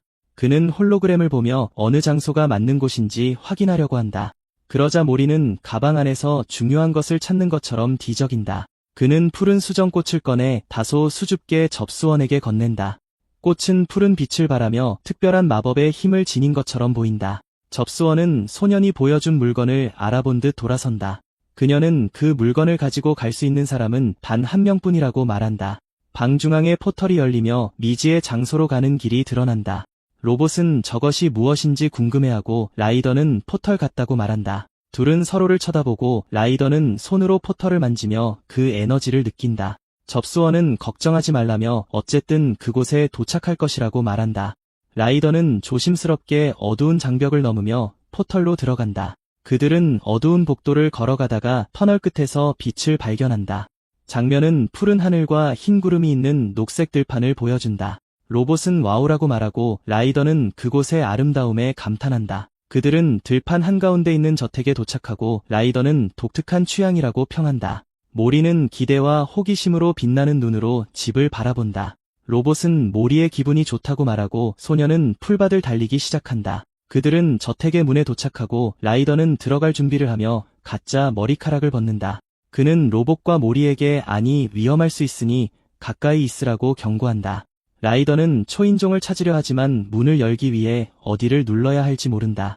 모리는 문으로 다가가 집 2층에 열린 창문을 본다. 검은 머리의 여인이 창가에 나타난다. 소녀는 그가 찾아 헤매던 사람을 알아본 듯 눈을 크게 뜬다. 그는 눈에 희망의 불꽃을 담고 미소를 지으며 집을 향해 달려간다.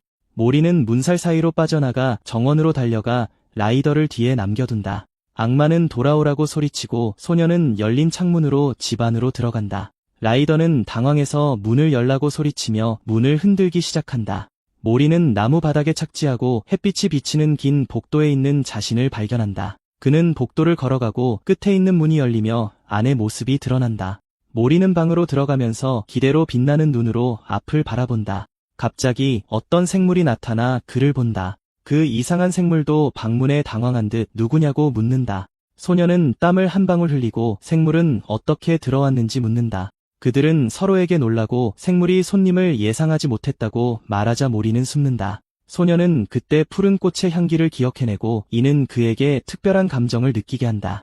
그는 상황을 해결할 아이디어가 떠오른 듯 갑자기 돌아선다. 생물들이 기다리라고 말하며 그를 막으려 하지만 모리는 듣지 않는다. 그는 계속 나아가기로 결심하고 복도를 달려가 끝에 있는 양쪽 문을 연다. 조심스럽게 그는 문틈으로 안을 들여다보며 무엇이 있는지 궁금해한다. 그의 눈은 보라색 반사광으로 빛나며 그가 발견한 장면에 감탄한다. 방은 어둡지만 여러 개의 황금빛 눈이 어둠 속에서 빛나며 소년을 지켜보고 있다. 모리는 방 한가운데에 가만히 서서 무엇을 해야 할지 모른 채 앞을 바라본다. 그는 친구가 엄마를 찾고 행복하게 울며 안았던 것을 기억해낸다. 천사 날개를 가진 생물이 돌아보고 모리는 반응을 기다리며 얼어붙은 채 그곳에 서 있다. 모리는 엄마를 기억하고 그녀가 애정을 담아 그를 안아주던 모습이 떠오른다. 날개 달린 생물은 손을 뻗어 소년의 머리를 부드럽게 만지려 한다. 하지만 미소 짓는 대신 모리는 울기 시작하고 얼굴은 온통 빨갛게 부어오른다. 라이더가 달려와 무슨 일이 있었는지 걱정하며 그의 이름을 외친다. 모리는 가슴 아픈 흐느낌으로 입을 벌린 채 계속 운다. 날개 달린 생물과 라이더는 소년의 반응에 충격을 받아 가만히 서 있다. 소년의 울음소리가 저택에 울려 퍼지며 슬픈 분위기를 남긴다. 얼마 후 모리는 여전히 무서워서 울며 테이블 아래에 웅크리고 있다. 라이더는 테이블 밑으로 기어들어가 간식을 먹자며 그를 달래려 한다. 그는 그림을 그리자고 제안하고는 지쳐서 침실 바닥에 몸을 던진다. 모리아는 라이더에게 아이가 어떤지 묻고 그는 시간이 좀 필요하다고 말한다. 모리아는 라이더가 걱정스러워 보인다고 말하고 그는 아이가 우는 것을 처음 본다고 말한다. 라이더는 엄마가 상상했던 것만큼 좋지 않았다고 고백하고 천사는 혼란스러워한다. 그러자 그 생물은 자신을 모리의 후원자인 미리아라고 소개하여 라이더를 놀라게 하고 이야기는 그녀가 그 상징 뒤의 조직인 PA의 리더임을 밝힌다. 장면은 밤으로 바뀌고 달빛이 그들이 있는 방을 비춘다. 모리는 졸린 표정과 상기된 볼로 한밤중에 잠에서 깬다.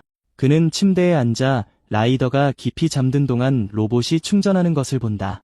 소녀는 악마의 침대로 다가가 호기심에 그가 자는 것을 지켜본다. 갑자기 모리가 라이더 위로 뛰어오르자 그는 깜짝 놀라 깨어나 고통의 비명을 지른다. 악마는 투덜거리며 소년에게 진정하라고 하지만 모리는 가만히 있지 않는다. 소년은 방을 나와 복도를 엿보며 무언가를 찾는 듯하다. 그는 조심스럽게 계단을 내려가 한밤중에 어두운 저택을 탐험한다. 모리는 부엌에 도착해서 음식을 찾으며 바닥을 기어 다니기 시작한다. 소년은 볼이 발그레해진 채로 맛있는 냄새를 맡으며 이를 쳐다본다. 그는 의자 위로 올라가 초록색으로 빛나는 과일이 가득 담긴 바구니를 본다. 라이더가 나타나 아주 희귀하고 맛있다며 하나 먹어보라고 권한다. 모리는 과일을 잡으려 하지만 바구니가 너무 높아 손이 닿지 않는다. 그는 의자를 이용해 테이블 위로 올라가 마침내 과일을 잡는 데 성공한다. 소녀는 과일에 손이 닿아 기뻐한다. 그는 문 쪽을 보고 빛나는 눈을 가진 이상한 생물을 본다. 미리아는 손전등을 들고 어두운 서재를 걸으며 무언가를 찾는다. 그녀는 긴 흰 머리카락과 어두운 피부를 가지고 있다. 심각하고 신비로운 표정으로 그 생물은 누군가의 존재를 감지하고 확인하러 간다. 그 존재는 어슬렁거리던 모리였다. 소녀는 테이블 위의 과일에 정신이 팔려 상황에 혼란스러워한다. 그는 돌아서다가 미리아와 마주친다. 갑자기 여러 개의 붉은 레이저가 방을 가로지르며 소년과 생물을 거에 맞힐 뻔한다. 미리아는 순수한 충격과 공포로 눈을 크게 뜨며 겁에 질린다. 그녀는 레이저가 계속 공격하는 동안 달려가 문 뒤에 숨는다. 과일 중 하나가 바닥에 떨어져 어둡고 조용한 방을 굴러간다. 모리는 과일에 겁을 먹고 머리카락이 곤두선 채 바닥을 긴다. 미리아는 옆을 보고 바닥에 흩어져 있는 여러 개의 과일을 본다. 그녀는 과일을 집어들고 소년에 대해 궁금해하며 벽 뒤에 숨는다. 모리는 상자들 뒤에 있다가 지쳐서 테이블 위에서 잠이 든다. 여자는 연민과 약간의 슬픔이 깃든 표정으로 멀리서 그를 지켜본다. 그녀는 다가가서 조용한 재물처럼 과일을 그의 근처에 둔다. 과일이 바닥을 굴러가자 모리가 놀라 벌떡 일어나며 잠에서 깬다. 그는 바닥의 과일을 보고 눈을 크게 뜬 채 그 흔적을 따라간다. 과일은 마치 그를 어딘가로 이끄는 것처럼 계속 굴러간다. 모리는 숨어있던 자신을 유인한 과일을 잡으려고 손을 뻗는다. 여자는 어둠 속에서 소년의 반응에 놀라며 지켜본다. 소년은 과일을 잡고 개걸스럽게 한 입 베어 문다. 그는 서투르게 달려나가며 과일을 몇 개 더 가져가려고 한다. 한편 미리아는 모든 것을 지켜보며 소년에게 다른 과일을 던져준다. 어린 소년은 아무것도 눈치채지 못하고 매우 만족하며 과일을 계속 씹는다. 미리아는 어둠 속에서 빛나는 눈으로 그에게 시선을 고정한다. 그러자 미리아는 문 뒤에 숨어 아무 소리도 내지 않고 소년을 엿본다. 장면이 뒤로 빠지면서 창문을 통해 별이 빛나는 밤이 보이는 텅 빈 방을 보여준다. 그리고 우리는 부엌을 보는데 바닥에는 과일 잔해가 누군가의 통행을 표시하고 있다. 바닥에 누워 형제 중 하나가 다른 이들에게 조용히 하라고 속삭여 그를 깨우지 않도록 하지만 매우 호기심 많은 다른 하나가 자기도 보고 싶다며 소리치며 갑자기 나타난다. 형제 중 하나는 부엌이 왜 그렇게 엉망인지 궁금해한다. 그때 어린 모리가 달려가 방금 도착한 누군가의 다리에 매달린다. 그는 귀여운 얼굴로 올려다보며 방문객에 매우 놀란 듯하다. 그건 라이더였고 그의 로봇은 어린 모리가 더러운 얼굴을 씻어야 한다고 경고한다. 어린 소녀는 친구를 놓아줄 생각 없이 그의 다리에 계속 매달려 있다. 라이더는 화난 척하며 그를 들어 올리지만 드론은 그의 몸은 정직하다고 말한다. 그러자 작은 로봇이 어제 일어난 일에 대해 모리에게 중요한 메시지를 전하기 시작한다. 장면은 방으로 바뀌고 누군가 친구가 이미 떠났다고 설명하며 차를 내온다. 그곳에 앉아 라이더는 감사를 어떻게 표현해야 할지 몰라 도움에 감사한다. 이에 후드를 쓴 존재는 그저 신비한 검은 상자를 테이블 위에 놓는다. 라이더는 잠시 상자를 쳐다보고 상대는 어서 선물을 열어보라고 말한다. 그는 상자를 열자 안에서 강렬한 빛이 뿜어져 나와 그를 완전히 놀라게 한다. 상자 안에는 믿을 수 없을 만큼 아름답게 빛나는 별의 조각이 있다. 그는 충격을 받고 저것이 무엇인지 궁금해하며 그것이 매우 희귀한 물건임을 깨닫는다. 당황해서 그는 그 조각이 최소 6만은 할 것이라고 생각하며 가치를 계산한다. 그는 팔을 들고 부자가 되었다고 소리치는 자신을 상상하며 감격에 겨워온다. 남자는 그의 수고에 감사하고 라이더는 어린 모리를 기억하며 웃는다. 하지만 곧 그의 미소는 사라지고 그가 겪었던 순간들에 대해 생각에 잠긴다. 그는 어두운 동굴에서 날아다니는 괴물들로부터 어린 소년을 보호했을 때, 그리고 그들이 요리했을 때와 그가 다쳤을 때 소년이 자신을 돌봐주었던 것을 기억한다. 이 기억들로 라이더는 한숨을 쉬며 자신의 내면에서 무언가 변했음을 깨닫는다. 장면은 얼굴에 미소를 띤 채 평화롭게 잠든 어린 모리에게로 전환된다. 한편 작은 로봇은 멍해 보이는 라이더의 주의를 끌려고 한다. 갑자기 그는 아직 떠나고 싶지 않다고 말해 여자를 혼란스럽게 한다. 그는 모리가 자신을 많이 좋아해서 버릴 수 없다고 설명하려고 한다. 그는 모리가 익숙해질 때까지 곁에 머무를까 생각했다고 말하며 숨기려 한다. 그러자 여자는 그들을 위해 정말 그렇게 할 것인지 꽤 놀란 듯이 묻는다. 라이더는 흥분해서 당연하다고 소리친다. 왜냐하면 그들은 함께 많은 것을 겪었기 때문이다. 하지만 갑자기 그는 방에서 무슨 일이 일어나고 있는지 이해하지 못해 혼란스러워진다. 그때 그림자 같은 생물이 그의 뒤에 나타나 불쌍한 남자는 공포에 질려 비명을 지른다. 여자는 그 인물을 자신의 조수인 길이라고 소개한다. 그녀는 그가 라이더를 납치범으로 생각했다고 설명하며 무례함에 대해 사과한다. 작은 로봇은 그것이 정말 진실인지 의심하며 의문을 제기한다. 라이더는 모리의 길을 막지만 드론은 어차피 이해하지 못하는데 왜 그러냐고 묻는다. 그러고는 소년과 함께 누워 그들이 이야기하는 동안 주위를 둘러보라고 말한다. 작은 로봇은 그 생각에 동의하며 모리에게 함께 그 장소를 탐험하러 가자고 부른다. 어린 소년은 돌아서서 방을 나가 어른들끼리 이야기하도록 내버려둔다. 장면은 거대한 홀로 바뀌고 여자는 라이더를 환영한다. 그녀는 그에게 원하는 곳에 앉으라고 권하고 그는 바로 회의를 시작해도 된다고 말한다. 여자는 본론으로 들어가 아직 살롬과 연락이 닿지 않았다고 밝힌다. 라이더는 혼란스러워하며 이 살롬이 도대체 누구냐고 묻는다. 그는 생물들에게 짜증을 내며 심지어 자신도 심판관을 아는데 어떻게 그들이 모를 수 있냐고 소리친다.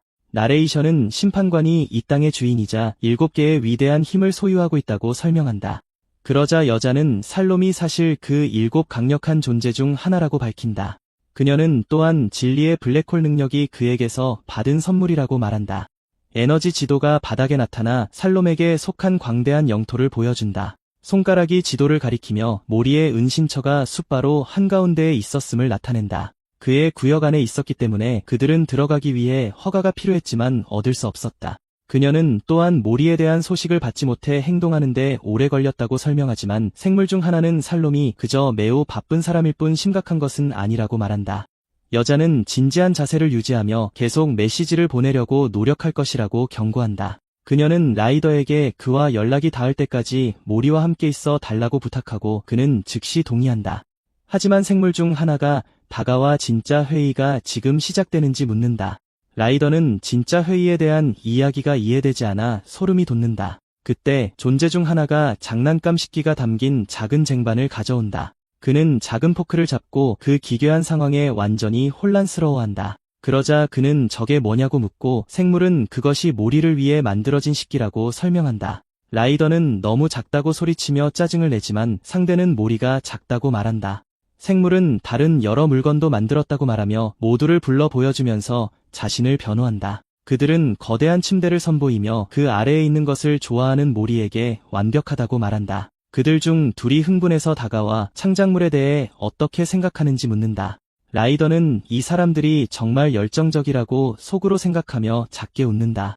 장면은 작은 손에 이상한 물건을 들고 혼자 있는 모리에게로 전환된다. 그는 창문과 천장의 글씨가 가득한 거대한 홀인 그곳을 탐험한다. 그는 작은 로봇과 함께 문을 열고 발코니로 나가 더 많은 것을 탐험할 준비를 합니다. 모리와 그의 작은 로봇은 음식이 가득한 주방을 지나 집안을 계속 탐험합니다. 그러자 로봇은 그에게 램프나 꽃병 같은 것들의 이름을 가르쳐줍니다.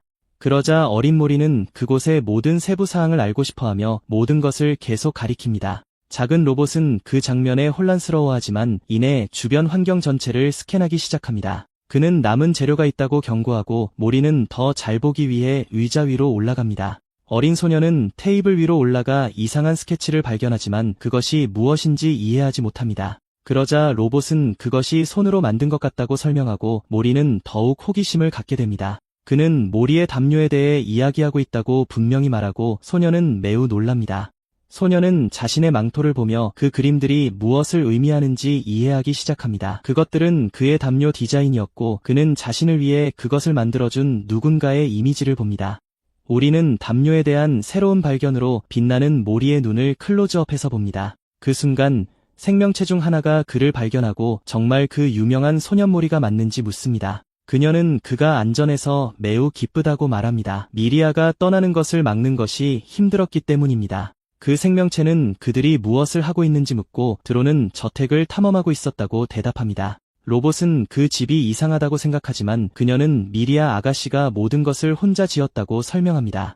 그녀는 계속해서 미리아가 단지 그를 더 잘 이해하려는 방법을 원했을 뿐이라고 말합니다. 장면은 문 뒤에서 신비로운 여인을 엿보는 모리에게로 전환됩니다. 그는 그녀에 대한 호기심으로 가득 찬 큰 눈으로 조용히 지켜보고 있지만 갑자기 여인이 그의 방향으로 돌아서자 어린 소녀는 겁에 질려 도망칩니다. 그는 번개처럼 그녀를 지나쳐가고 여인은 창가에 서서 그를 지켜볼 뿐입니다.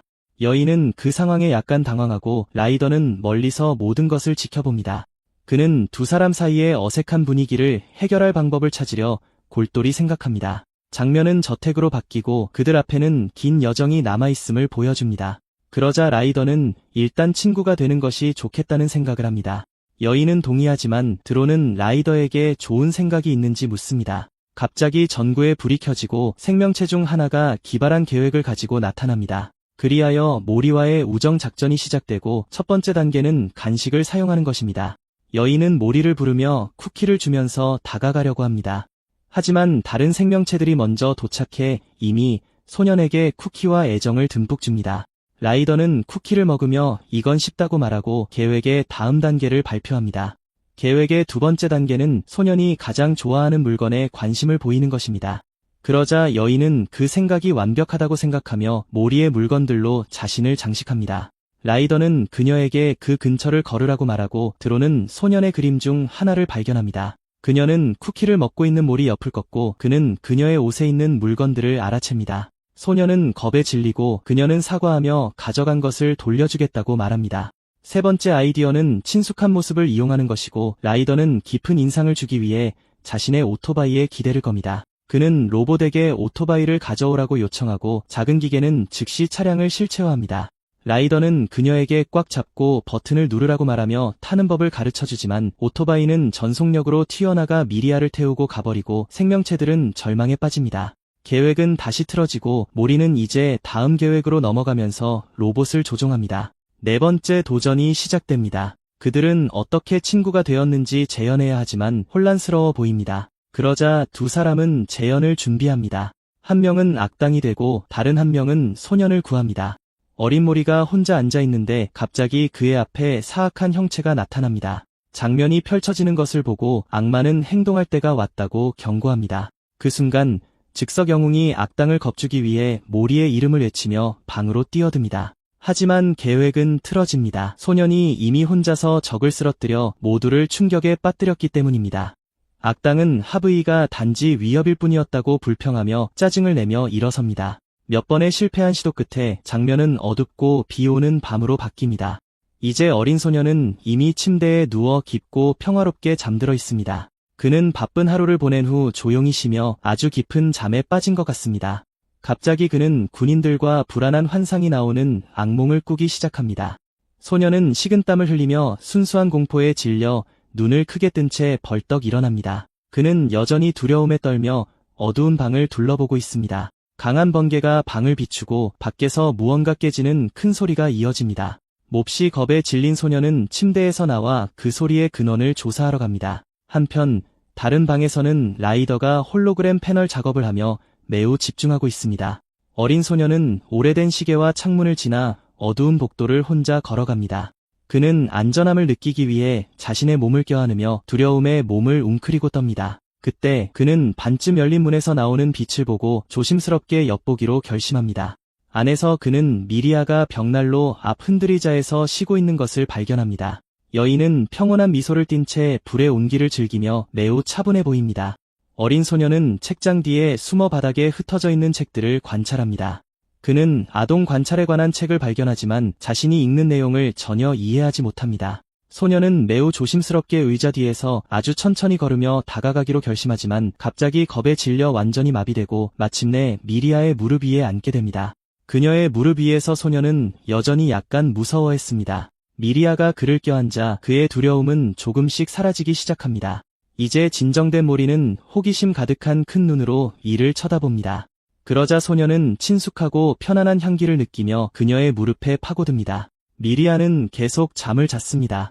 소년이 그녀의 무릎에 있는 동안 그는 그녀의 팔에 안겨 그곳에서 완전히 안전하고 보호받는다고 느낍니다. 그 순간 작은 아이는 고개를 들고 빛나고 호기심 많은 눈으로 그 모습을 쳐다봅니다. 그의 커다란 눈에는 불빛이 비치고 한 가지 생각이 떠오르기 시작합니다. 그 순간 그는 모든 것을 이해하고 그 모습이 자신에게 어머니와 같다고 생각합니다.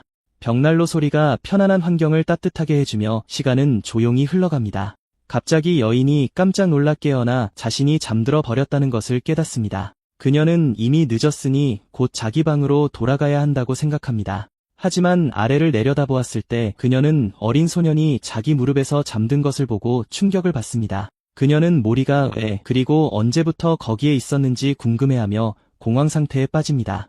절망에 빠진 그녀는 무엇을 해야 할지 생각하고 라이더와 아야에게 도움을 요청할까 고민합니다.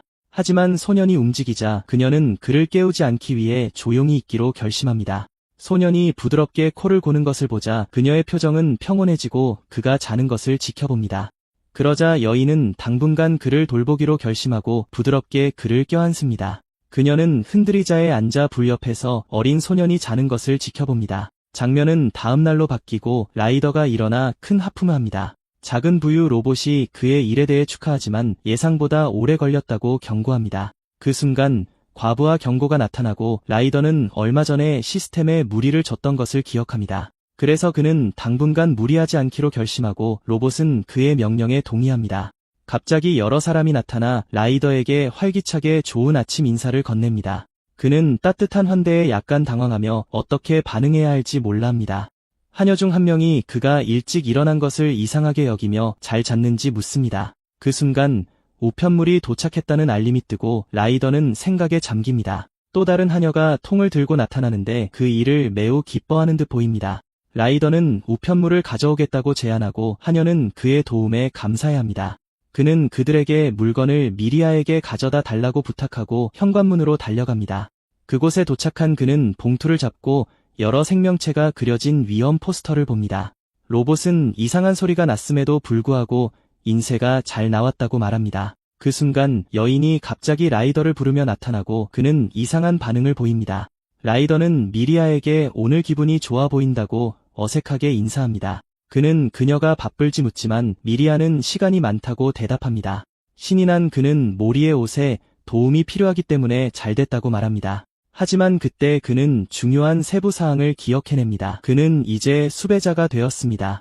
라이더는 모리에게 너무 집중한 나머지 그 사실을 완전히 잊고 공황 상태에 빠집니다. 그러자 미리아는 외출 준비를 하자고 제안하고 악마는 더욱 불안해집니다. 절박한 그는 그녀에게 기다려 달라고 하며 어디로 가는지 묻습니다. 그녀는 중심가로 갈 것이라고 침착하게 대답하여 그를 혼란스럽게 만듭니다. 라이더는 식은땀을 흘리며 그녀가 도심에 대해 말하는 것인지 묻습니다. 큰 미소를 지으며 여인은 그렇다고 확인해주고 악마는 겁에 질립니다. 그는 자신이 완전히 끝났다는 것을 깨닫고 마주하게 될 위험을 이미 상상합니다. 장면은 고급 상점으로 바뀌고 여러 점원들이 그들을 환영합니다. 그들은 매우 미니멀한 장식에 아주 넓고 하얀 장소로 들어갑니다. 라이더는 이곳이 어떤 곳인지 묻고 그녀는 자신의 옷을 만드는 곳이라고 설명합니다. 한 점원이 가상 모델을 보여주며 현장에서 테스트하고 수정할 수 있다고 알려줍니다. 점원은 맞춤복을 만들기 때문에 고객이 직접 와야 한다고 설명합니다. 그는 인간의 옷은 희귀하기 때문에 진짜 전문가에게 일을 맡기는 것을 선호했다고 말합니다. 모리는 약간 무서워하지만 이상한 존재들은 이미 예상했다고 말합니다. 그 순간 점원은 이미 지시를 받았다고 밝히며 그에게 여러 가지 간식을 보여줍니다. 모리의 눈은 그 모든 맛있는 것들에 완전히 매료되어 즉시 빛납니다. 라이더는 그렇게 행동하는 것은 위험하다고 그를 꾸짖지만 모리는 이미 끌려가고 있었습니다. 미리아는 모리를 따라갑니다. 라이더는 포터를 보고 부자들은 다르다고 생각하며 충격을 받습니다. 그는 로봇에게 카메라가 어디 있는지 물으며 그 장소를 분석하기 시작합니다. 로봇은 그 장소의 강력한 보안 조치 때문에 스캔이 어렵다고 경고하지만 그의 뒤에 렌즈 하나, 앞에 2개, 그리고 밖에 경비원들을 감지합니다. 그는 무엇을 해야 할지 생각하기 시작합니다. 조용히 있다가 나중에 저택으로 돌아가거나 아니면 간단히 짐을 싸서 그 위험한 장소를 떠날 수도 있습니다. 갑자기 커튼이 열리고 어린 모리가 꿀을 든 곰 의상을 입고 나타납니다. 라이더는 그것이 매우 귀엽다고 생각하지만 로봇은 왜 그가 그렇게 짜증스러워 보이는지 묻습니다. 로봇은 왜 그녀가 우는지 묻고 미리아는 귀여움에 감동하여 얼굴을 가립니다. 그러자 그녀는 아이디어를 얻어 패널의 새로운 모습을 보여주며 어떻게 생각하는지 묻습니다. 그 순간 어린 모리가 천사 복장으로 나타나는데 마치 진짜 예술 작품처럼 보입니다. 미리아는 너무 귀여워서 숨이 멎을 지경이고 로봇은 그녀가 정말 마음에 들어 하는 것 같다고 말합니다. 신이 난 라이더는 자기도 해보겠다며 더 잘할 수 있다고 생각하고 그 결과 모리는 가죽 재킷과 해골 오토바이를 갖춘 로커 복장을 하게 됩니다. 라이더는 축하하지만 로봇은 둘 다 센스가 없으며 이제 자기 차례라고 말합니다. 그러자 소녀는 빛으로 가득 찬 미래적인 복장과 기술적인 헬멧을 쓰고 나타납니다. 모두가 감탄하고 로봇은 완벽하게 나왔으니 이제 계속할 수 있다고 말합니다. 그러자 미리아는 작은 아이를 팔에 안고 그 선택에 매우 만족스러워 보입니다. 라이더도 모리를 팔에 안고 모리는 이 기회에 맛있는 쿠키를 먹지만 그는 숲의 포스터를 기억하고 정말 자기 잘못이 아니었다고 소리칩니다. 그는 모리가 납치되었기 때문에 도시에 총을 쐈다고 변명하며 미리아에게 돌아서서 지금 아주 중요한 할 말이 있다고 말합니다. 라이더는 용기를 내어 더 이상 변명 없이 모든 것을 한 번에 밝히기로 결심합니다.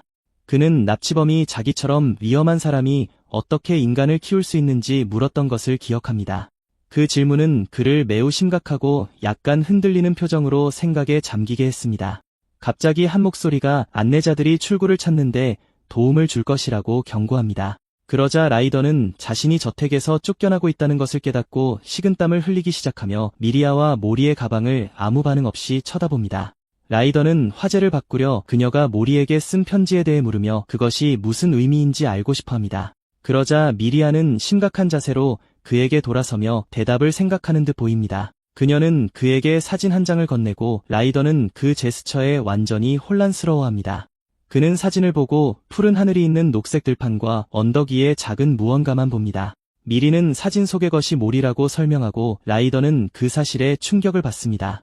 그러고는 평소처럼 서류를 분석하다가 살롬에게서 편지를 받았다고 말합니다. 장면은 과거로 바뀌고 그녀는 그것이 전단지라고 생각하고 거의 무시할 뻔했지만 종이가 빛나기 시작하자 안에 무엇이 있는지 보기로 결심합니다. 그 순간 강한 빛이 그녀를 녹색 들판으로 이동시켜 완전히 놀라게 합니다. 그녀는 그것이 비디오라는 것을 깨닫고 자신이 보여준 사진과 같은 장소에 있는 자신을 봅니다. 비디오에서 그녀는 고아원을 발견하고 언덕 위에 작은 무언가를 보지만 그것이 무엇인지 이해하지 못합니다. 하지만 더 자세히 보니 그녀는 풀밭에 누군가 앉아있는 것을 발견합니다. 그것은 어린 모리였고 그 귀여운 아이의 모습은 그녀를 완전히 넋을 잃게 만들었습니다. 그녀는 어떻게 무언가가 그렇게 둥글고 완벽할 수 있는지 생각하며 놀라워합니다. 비디오가 끝나고 그녀는 그것이 그 당시 자신이 생각했던 것과 정확히 같다고 설명합니다. 미리아는 그를 처음 보았던 그 순간을 기억하며 사진을 부드럽게 잡습니다.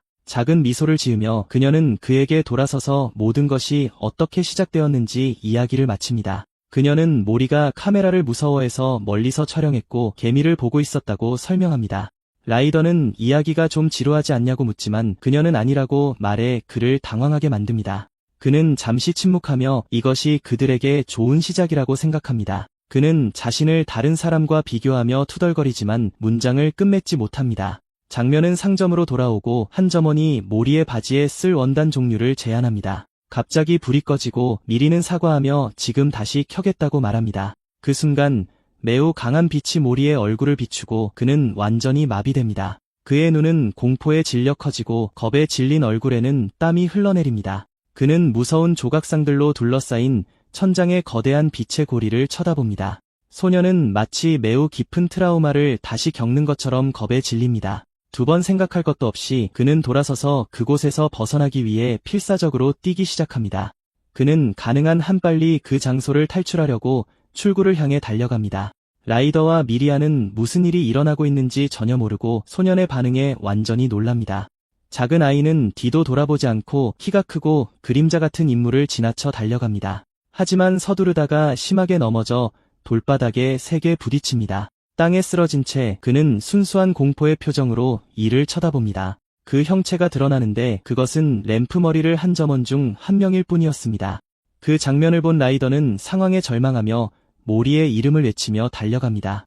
로봇은 라이더가 지금 나가면 발각될 것이라고 경고하며 소리치지만 그는 경고를 무시하고 밖으로 뛰쳐나가 미래 도시를 질주합니다. 심각한 얼굴로 그는 나쁜 일이 생기기 전에 모리에게 도착하는 것만 생각합니다. 그 순간 도시 보안 드론이 나타나 일상적인 순찰을 합니다. 로봇의 불빛이 빨갛게 변하며 경계 구역 내에서 침입자를 감지했음을 나타냅니다. 라이더의 눈에 비친 모습은 그가 경비원에게 발각되었다는 것을 깨달았음을 보여줍니다.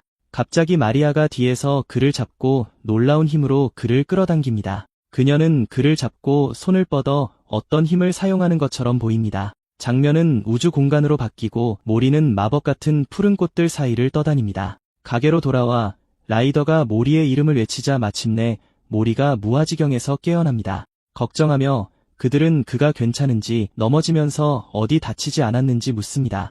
로봇은 그의 맥박이 빨라지고 있다고 경고하고 라이더는 필사적으로 그를 살핍니다. 눈물이 가득한 눈으로 어린 모리는 멈출 수 없이 울기 시작합니다. 미리아는 자신의 힘을 사용하여 그들 모두를 안전하고 어두운 곳으로 다시 이동시킵니다. 장면이 어두워지고 화면은 그가 받은 편지 중 하나를 쥐고 있는 그의 작은 손으로 바뀝니다. 방으로 돌아와 어린 소녀는 이제 두 사람이 그를 돌보는 가운데 평화롭게 잠들어 있습니다. 미리아는 생각에 잠기며 문제가 단지 빛 때문만은 아닌 것 같다고 말합니다. 라이더는 동의하며 자신의 무기에서 나오는 빛이 훨씬 강하지만 이런 일을 일으킨 적이 없다고 설명합니다. 로봇은 라이더가 모든 것을 불태웠을 때조차 모리는 이런 반응을 보이지 않았다고 상기시킵니다. 그러고는 그녀가 저택에서 전등보다 촛불을 더 많이 사용하는 이유를 밝힙니다. 그녀는 기록에 모리의 친구가 촛불을 사용했다고 나와 있었기 때문이라고 설명합니다. 로봇은 모리가 스포트라이트에 반응한다는 것을 보여주며 확인하고 라이더는 동굴을 기억합니다. 그 순간 그는 가게의 조명 또한 매우 강한 원형 빔이었다는 것을 깨닫습니다. 그렇지. 미리아는 원형 조명이 모든 공황의 원인이었음을 이해하며 생각에 잠깁니다. 장면이 바뀌고 세 사람이 모리의 트라우마를 도울 방법을 연구하는 모습을 봅니다. 그들은 책을 읽기 위해 모여 어린 소년의 문제에 대한 해결책을 찾으려 합니다. 그 사이 어린 모리는 바닥에 앉아 그림을 그리며 모든 혼란을 전혀 알지 못합니다. 밤이 되자 하녀들은 모리를 어두운 방으로 데려가 조심스럽게 소년을 둘러쌉니다. 소년은 바닥에 앉고 하인들은 그가 볼 그림자 연극을 준비합니다. 그러자 로봇이 아기 돼지 삼형제 이야기를 시작하며 쇼를 시작합니다. 어린 모리는 이야기에 집중하며 작은 눈은 호기심으로 빛납니다. 이야기는 계속됩니다. 숲속에는 아주 영리한 늑대도 살고 있었다고요. 늑대는 숨어서 돼지들이 집을 짓는 것을 지켜보았습니다. 숨어서 라이더는 그 상황이 재미있는지 옅은 미소를 지으며 모든 장면을 지켜봅니다. 장면이 바뀌고 그는 계획을 이해하지 못한 채 그림자 연극이 무엇인지 묻습니다. 미리아는 네모나고 안전한 빗줄기로 시작해서 모리가 연극에 정신이 팔린 동안 조금씩 원형 빛으로 바꿀 것이라고 설명합니다. 극장으로 돌아와서 어린 소녀는 연극을 보며 이제 훨씬 더 편안해 보입니다. 빛은 원형이 되고 라이더와 미리아가 늑대와 아기 돼지의 그림자를 만들며 행복한 추억을 만들어주자 모리의 눈은 감동으로 가득 찹니다. 로봇은 책 읽기를 멈추고 보여줄 것이 하나 더 있다고 말합니다. 그는 모리가 그린 세 사람의 그림을 공개하는데 마치 가족 사진처럼 보입니다. 어린 아이는 자신이 그림을 그렸던 걸 기억하고는 조금 부끄러워합니다. 이야기는 바뀌고 로봇은 아기 돼지들이 힘을 합치기로 결정했다고 이야기합니다. 로봇은 계속해서 그들이 예산과 건설구역에 합의했다고 말하는데 건축업자 경험 운운하는 이야기에 라이더는 전혀 이해하지 못합니다. 그들은 늑대와 싸우기 위해 초호화 주택을 짓고 라이더는 충격에 빠집니다. 모리는 입을 벌린 채 이야기의 반전에 완전히 감명받습니다. 어린 소녀는 연극을 보며 아주 재미있어하며 기쁨의 웃음을 터뜨립니다. 라이더는 방금 본 것을 아직도 믿을 수 없다는 듯이 그 장면을 빤히 쳐다봅니다. 미리아 역시 소년의 긍정적인 반응에 놀라 입을 벌립니다. 두 사람은 서로를 쳐다보고 라이더는 계획이 성공해서 기뻐하며 작은 미소를 짓습니다. 그러나 갑자기 먼 곳에서 지금 당장 싸움을 멈추라고 소리치는 목소리가 들립니다. 장면이 바뀌고 누군가 그림자진 복도를 걸어 내려오자 신발 한 짝이 던져집니다. 의문의 인물은 어떤 조각상들에게 다가가 미리아를 부르라고 명령합니다. 장면은 다음 날로 넘어가고 어린 모리가 침대에서 천천히 잠에서 깹니다. 아이는 강한 햇빛에 잠이 깨 눈을 떴다고 이야기는 설명합니다. 작은 로봇이 날아와서 졸린 모리에게 아주 활기차게 좋은 아침 인사를 건넵니다. 소년은 로봇에게 몸을 비비고 로봇은 아이가 평소보다 일찍 일어났다고 말합니다. 그는 침대 위에서 온몸으로 기지개를 켜며 하루를 시작할 생각에 아주 행복하고 활력이 넘쳐 보입니다. 어린 소년은 침대 위를 뒹굴다가 일어나 매트리스 너머를 엿보기 시작합니다. 그는 큰 눈으로 방 반대편에 있는 무언가를 아주 궁금해하며 쳐다봅니다. 그는 그의 시선을 사로잡은 것을 향해 침대를 가로질러 기어가기 시작합니다. 하지만 갑자기 길에 장애물을 발견하고 약간 혼란스러워합니다. 그건 라이더였고 그는 모리를 껴안으며 아주 졸린 목소리로 10분만 더 자자고 부탁합니다. 어린 아이는 침대에서 내려와 악마가 방에서 조금 더 쉬게 해줍니다. 그가 문으로 가자 라이더는 무슨 일이 일어나고 있는지 이해하지 못한 채 투덜거리며 잠에서 깹니다. 노란 장화를 신은 어린 소년은 방을 나와 복도를 탐험하기 시작합니다. 하녀들은 그를 발견하고 소년을 걱정하며 잘 잤는지 묻습니다. 하인 중 한 명이 깜짝 놀라 혼자 돌아다니는 것은 위험하다고 경고하지만 그는 듣지 않고 문을 열어 저택의 낯선 방으로 들어갑니다. 그는 작은 손을 뻗어 미리아를 발견하고 그녀는 두 팔 벌려 미소로 그를 맞이합니다. 아이가 저택에서 살기 시작한 지 한 달이 지났다고 이야기는 설명합니다. 장면은 밀가루로 뒤덮인 그의 작은 발을 보여주며 그가 사고를 쳤음을 암시합니다. 그는 밀가루를 공중에 던져 엄청난 난장판을 만들며 즐거워합니다. 하녀 중 한 명이 절망에 빠져 소리를 지릅니다. 왜냐하면 그녀가 방금 그 복도 전체를 청소했기 때문입니다. 작은 로봇이 모리에게 배고프냐고 묻자 소녀는 고개를 끄덕입니다. 갑자기 여러 명의 하녀들이 문 앞에 나타나 정말 배고프냐고 소리칩니다. 필터가 활성화되자 소녀는 빛나기 시작하며 거부할 수 없는 모습으로 보입니다. 그 장면을 본 하인은 충격을 받아 눈이 휘둥그레지며 어쩔 줄 몰라 합니다. 시간을 낭비하지 않고 하녀장은 말도 안 되는 속도로 채소를 썰기 시작합니다. 그녀는 왕에게 걸맞은 플레이팅으로 놀라운 식사를 준비합니다. 그러자 여러 개의 숟가락이 모리를 향해 날아가고 그는 모든 것을 먹기 위해 입을 벌립니다. 만족스럽고 배부른 어린 소녀는 행복하고 편안한 모습으로 방 주위를 떠다닙니다. 의문의 인물이 다가오고 모리는 밀가루로 더러워진 얼굴로 그녀를 마주합니다. 그녀는 그를 싱크대로 데려가 조심스럽게 그의 얼굴을 씻겨줍니다. 하지만 그녀는 물을 너무 많이 붓고 로봇은 그녀가 그를 빨래처럼 씻긴다고 불평합니다. 목욕 후 어린 소녀는 문틈으로 엿보며 책상에서 일하는 미리아를 봅니다. 그녀는 빛나는 아우라와 우아한 자세로 진정한 여신처럼 보입니다. 빛나는 눈으로 모리는 그녀의 아름다움과 헌신에 매료됩니다. 라이더가 도착해서 소년을 아주 성실하고 학구적인 학생이라고 부르며 칭찬합니다.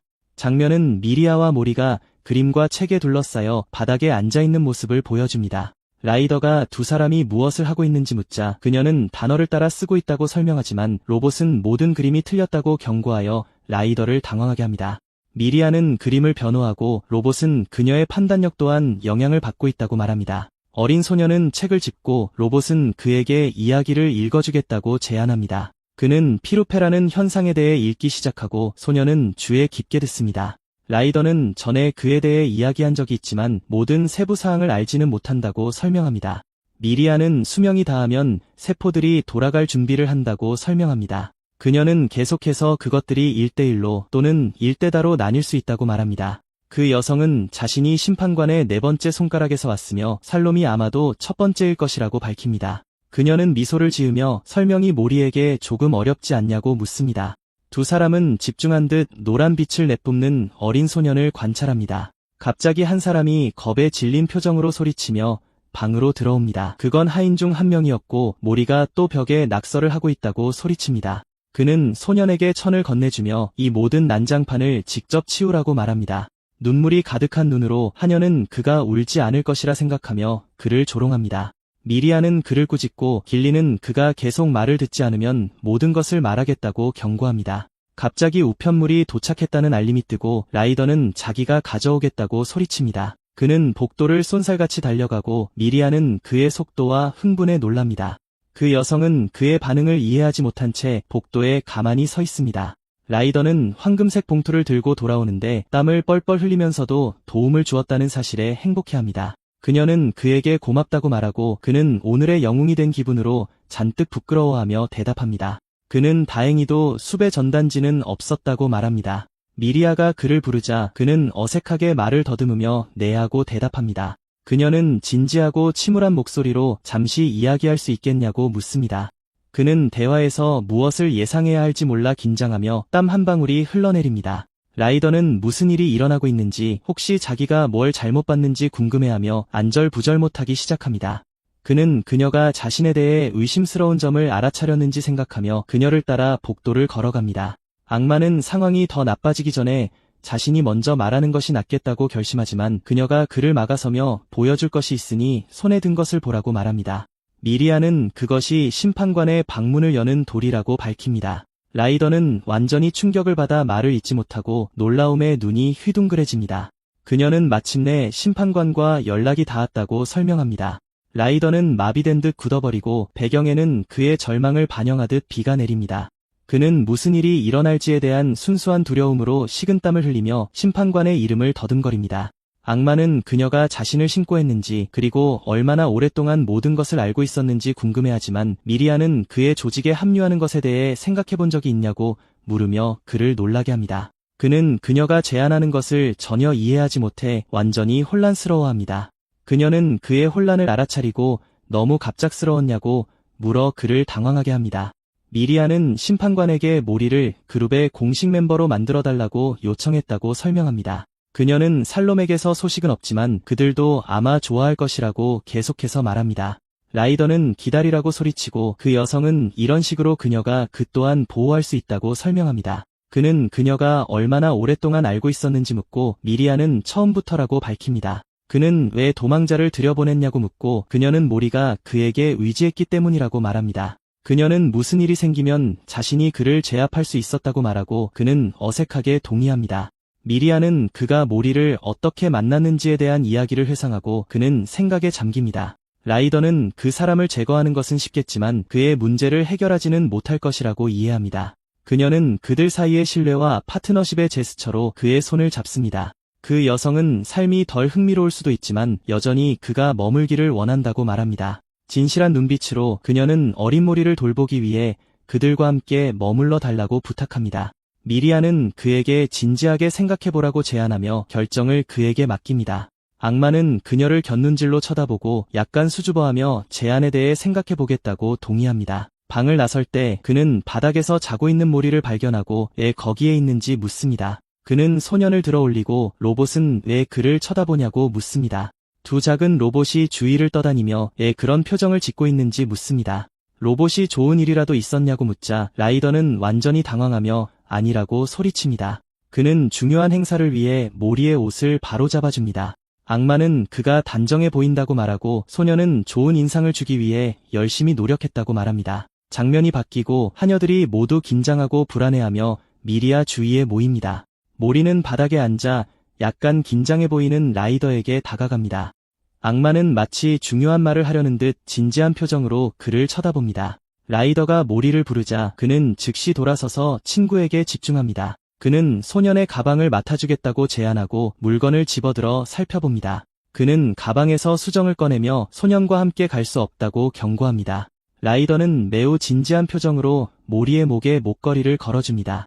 미소를 지으며 그는 소년을 안심시키려 근처에 있을 것이라고 말합니다. 모리는 수정을 꽉 쥐고 더 자신감 있고 어떤 일이든 준비된 것처럼 보입니다. 미리아는 어려워 보이면 연기할 수 있다고 경고하고 괜찮을지 묻습니다. 두 사람은 회의 전에 긴장감과 상호 이해의 순간 속에서 서로를 바라봅니다. 그 여성이 돌을 위로 던지자 그것은 황금빛으로 빛나기 시작합니다. 방 한가운데에 검은 포털이 나타나고 모두가 갈 준비를 하며 주위에 모입니다. 미리아는 자신이 먼저 가야 한다고 설명하고 두 사람에게 기다렸다가 계획을 따르라고 부탁합니다. 작은 노란 장화를 신은 소녀는 포털에 들어갈 준비를 하며 한 걸음 내딛습니다. 그는 큰 용기를 내어 어두운 장벽을 넘어서 포털로 들어갑니다. 장면이 바뀌고 어린 소녀는 두 개의 조각상이 있는 어둡고 이압적인 방에 있는 자신을 발견합니다. 그동안 라이더와 다른 사람들은 홀로그램 스크린을 통해 모든 것을 지켜봅니다. 미리아는 거대한 기둥과 다른 후드를 쓴 인물들이 있는 홀을 걸어갑니다. 그녀가 바닥의 상징을 만지자 돌들이 그녀 주위에서 떠오르기 시작합니다. 하녀들은 걱정하지만 라이더는 모든 것이 괜찮다고 말하며 그들을 안심시킵니다. 갑자기 거대한 우주적 존재가 그녀 앞에 나타나 그녀의 이름을 부릅니다. 라이더는 그 거대한 생명체가 바로 심판관이라는 것을 깨닫고 입을 벌립니다. 미리아는 차분하고 정중한 자세로 그 존재를 향해 걸어갑니다. 미리아가 손짓하자 그 생명체는 부름에 응답하는 것처럼 보입니다. 자일스는 그에게 시선을 돌리지 말고 미리아만 보고 앞으로 나아가라고 조언합니다. 어린 소녀는 발표 준비를 마치고 빛의 원 한가운데에 멈춰섭니다. 그는 그 인물이 걸어가 그를 혼자 남겨두는 것을 보며 수정을 꽉 쥡니다. 스크린을 통해 라이더와 하이는 그림자 연극이 효과가 있었다고 말하며 축하합니다. 굳건한 발걸음으로 어린 모리는 자신의 목표를 향해 걷기 시작합니다. 미리아는 우주 공간 한가운데에서 진지하고 이염 있는 자세로 그를 기다립니다. 소녀는 결의에 찬 표정과 얼굴 가득 용기를 품고 계속 걷습니다. 그는 경비원으로 보이는 후드를 쓴 인물 중 한 명에게 다가갑니다. 그 생명체는 신비로운 얼굴에 빛의 고리가 빛나며 그를 내려다봅니다. 원형의 빛이 그의 눈에 반사되고 그는 가게에서 겪었던 트라우마를 기억합니다. 트라우마에 자극받은 어린 소녀는 비틀거리다가 어두운 바닥에 세게 넘어집니다. 스크린을 통해 라이더와 하인들은 겁에 질려 휘둥그레진 눈으로 그 장면을 지켜봅니다. 미리아는 절망적으로 그의 이름을 외치고 자일스는 그저 상황을 관찰할 뿐입니다. 경비원은 홀바닥에 넘어져 겁에 질려있는 소년에게 다가갑니다. 그는 손을 뻗어 소년이 괜찮은지 물으며 일어서는 것을 도우려 하지만 모리는 땀에 젖은 얼굴과 순수한 공포와 불신의 표정으로 몸을 피합니다. 후드를 쓴 생명체가 어둠 속에서 얼굴을 빛내며 다시 다가가려 하자 미리아는 뭔가 잘못되었음을 알아차리고 접촉을 막기 위해 기다리라고 소리칩니다. 경비원의 얼굴에 있는 고리가 무지갯빛으로 빛나기 시작하며 왜곡되어 보입니다. 미리아는 소년을 만지지 말라고 경고하지만 개입하기에는 이미 너무 늦었습니다. 절박한 행동으로 모리는 온 힘을 다해 경비원의 손을 뭅니다. 그 생명체는 무엇을 하는 거냐고 물으며 소리치고 지금 당장 멈추라고 명령합니다. 경비원은 고통의 비명을 지르고 모리는 야생적인 분노로 계속해서 묻니다. 그 장면을 본 미리아는 자신의 힘을 사용하여 개입할 준비를 하며 손을 뻗습니다. 그녀는 작은 블랙홀을 만들어 즉시 상황을 해결할 준비를 합니다.